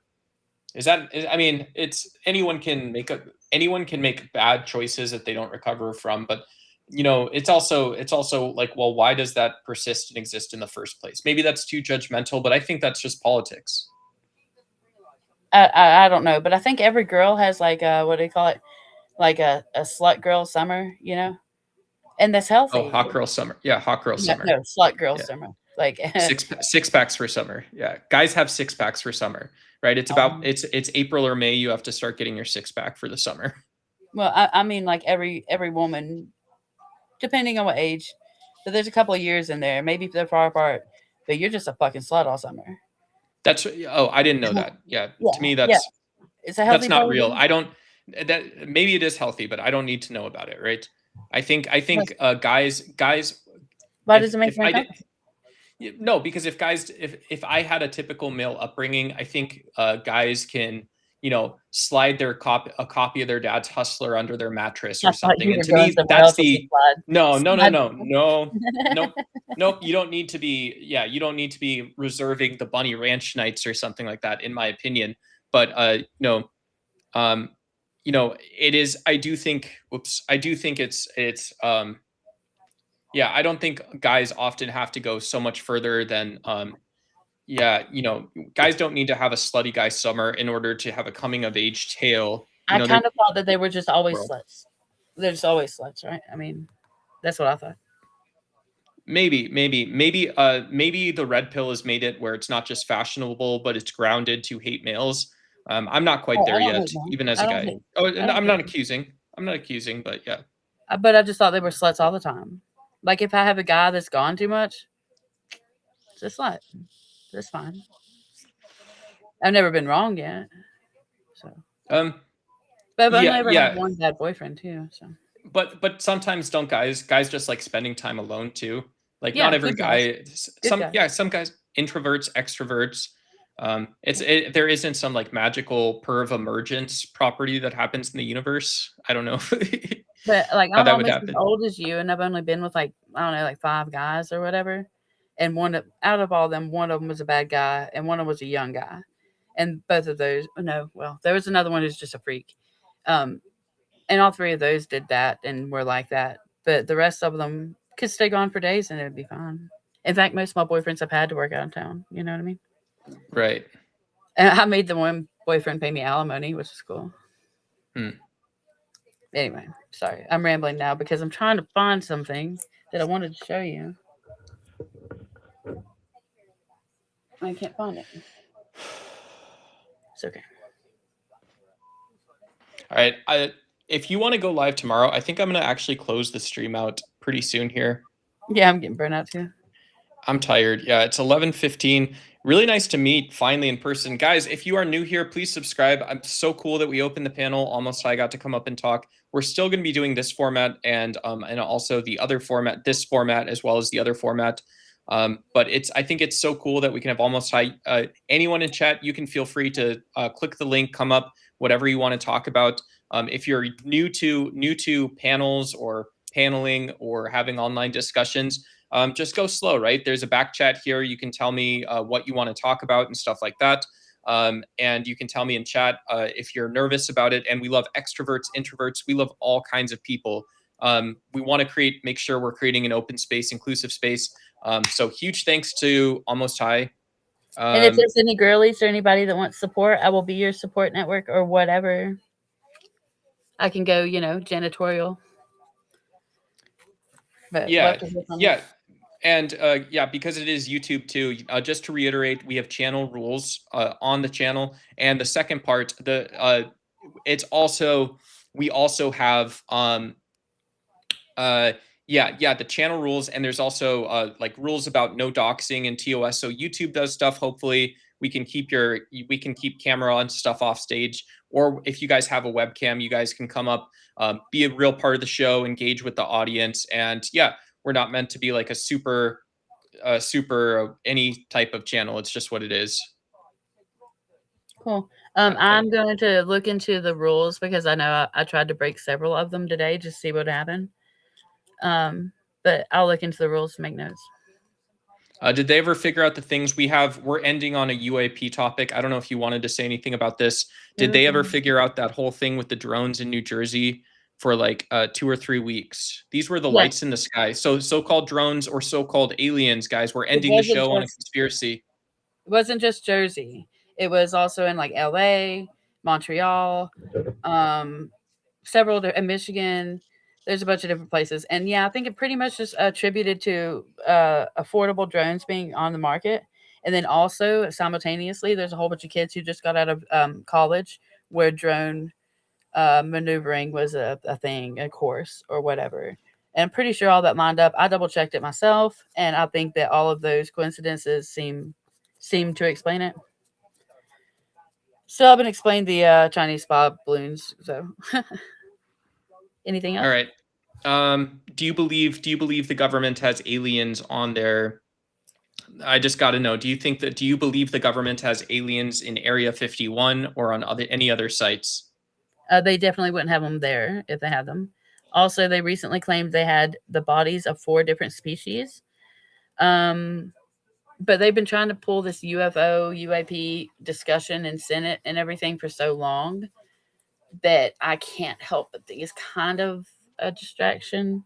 Also, there have been Tic Tacs, though, on naval videos for decades. Cool. Awesome. I agree. Have you seen the thing where it's like an orb and it creates a field? To which I don't know if you know about the ancient Egypts and the obelisks. Who's Nico Bellic? Do you know who Nico Bellic is? Sorry. I mean, I had more about aliens. It's a quick sojourner detour. Yeah, sojourner detour. First, I guess. Top 10 main character. Oh, is this about a show or something? Because I don't know. I didn't do it. I don't do. Yeah, from Shoddy Soul 4054. I have a serious question. Was Nico Bellic a top 10 main character? I thought Appa from Avatar: The Last Airbender was a main character, and then I thought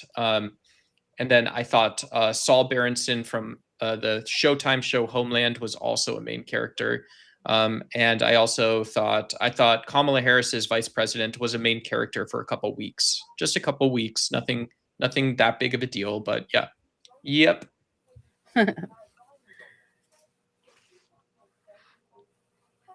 Did I do something wrong? Sorry, I interrupted alien talk. No, that's fine. I was actually just thinking, I bet you could help me set up my monitor to do gaming, but I just really want to play The Sims, so it don't matter. Yeah, use Fiverr. That's I'll mention this too. If you're gonna let me steal money from people, I set up a Throne wish list with a PC on there. So if you guys want to see cheaper, money saving, cost savings PC formats with more capabilities for editing and stuff for you guys, feel free to buy me a computer. But I don't need it, right? If you guys have a cell phone, you guys can have your voice out there, participate in the internet. Closing thoughts, Almost High. Chat, let's be respectful. If you guys have any last questions for Almost High or myself, let me know. Thank you so much. Also, shout out Emmy in Australia. Great to see you again. First time people here, thanks for joining. Almost High, closing thoughts. I love Emmy. And I think that's about it. Also, remember when he's talking about cheap PCs, that he is a wealthy dude. Came from wealth. Rich white dude. Yep. Rich white dude, yes. I done got $24,000 W-2s back in my day, brother. Hell yeah. I done built my first computer out of the dumpster. So recruited from the CIA off of Reddit and Quora circa 2017, right around Del Taco. And yeah, they give you your numbers there. What else, awesome, folks? Is my equipment the only thing that kept me from being like taken by the CIA? Yeah, I have. Yeah, the CIA looks for YouTubers with precisely 1,856 subscribers, living, breathing souls. 11/21, May 31st, Arizona. I can't tell when you're kidding. I'm completely kidding. Is it viable? Is this story viable? I'm telling you, can we write a Hollywood plot off it? Yeah, because you say so much that is accurate and true. You can absolutely like say a whole bunch of bullshit in between. Yes. Yeah, that's a really good platform for you. Yeah. Really cool. All right, guys, check your Mick beliefs at the door. Go buy yourself a commie potato. This is Ducks Y. That was Almost High, and we are tuning out. Have a good night, everyone. Yay.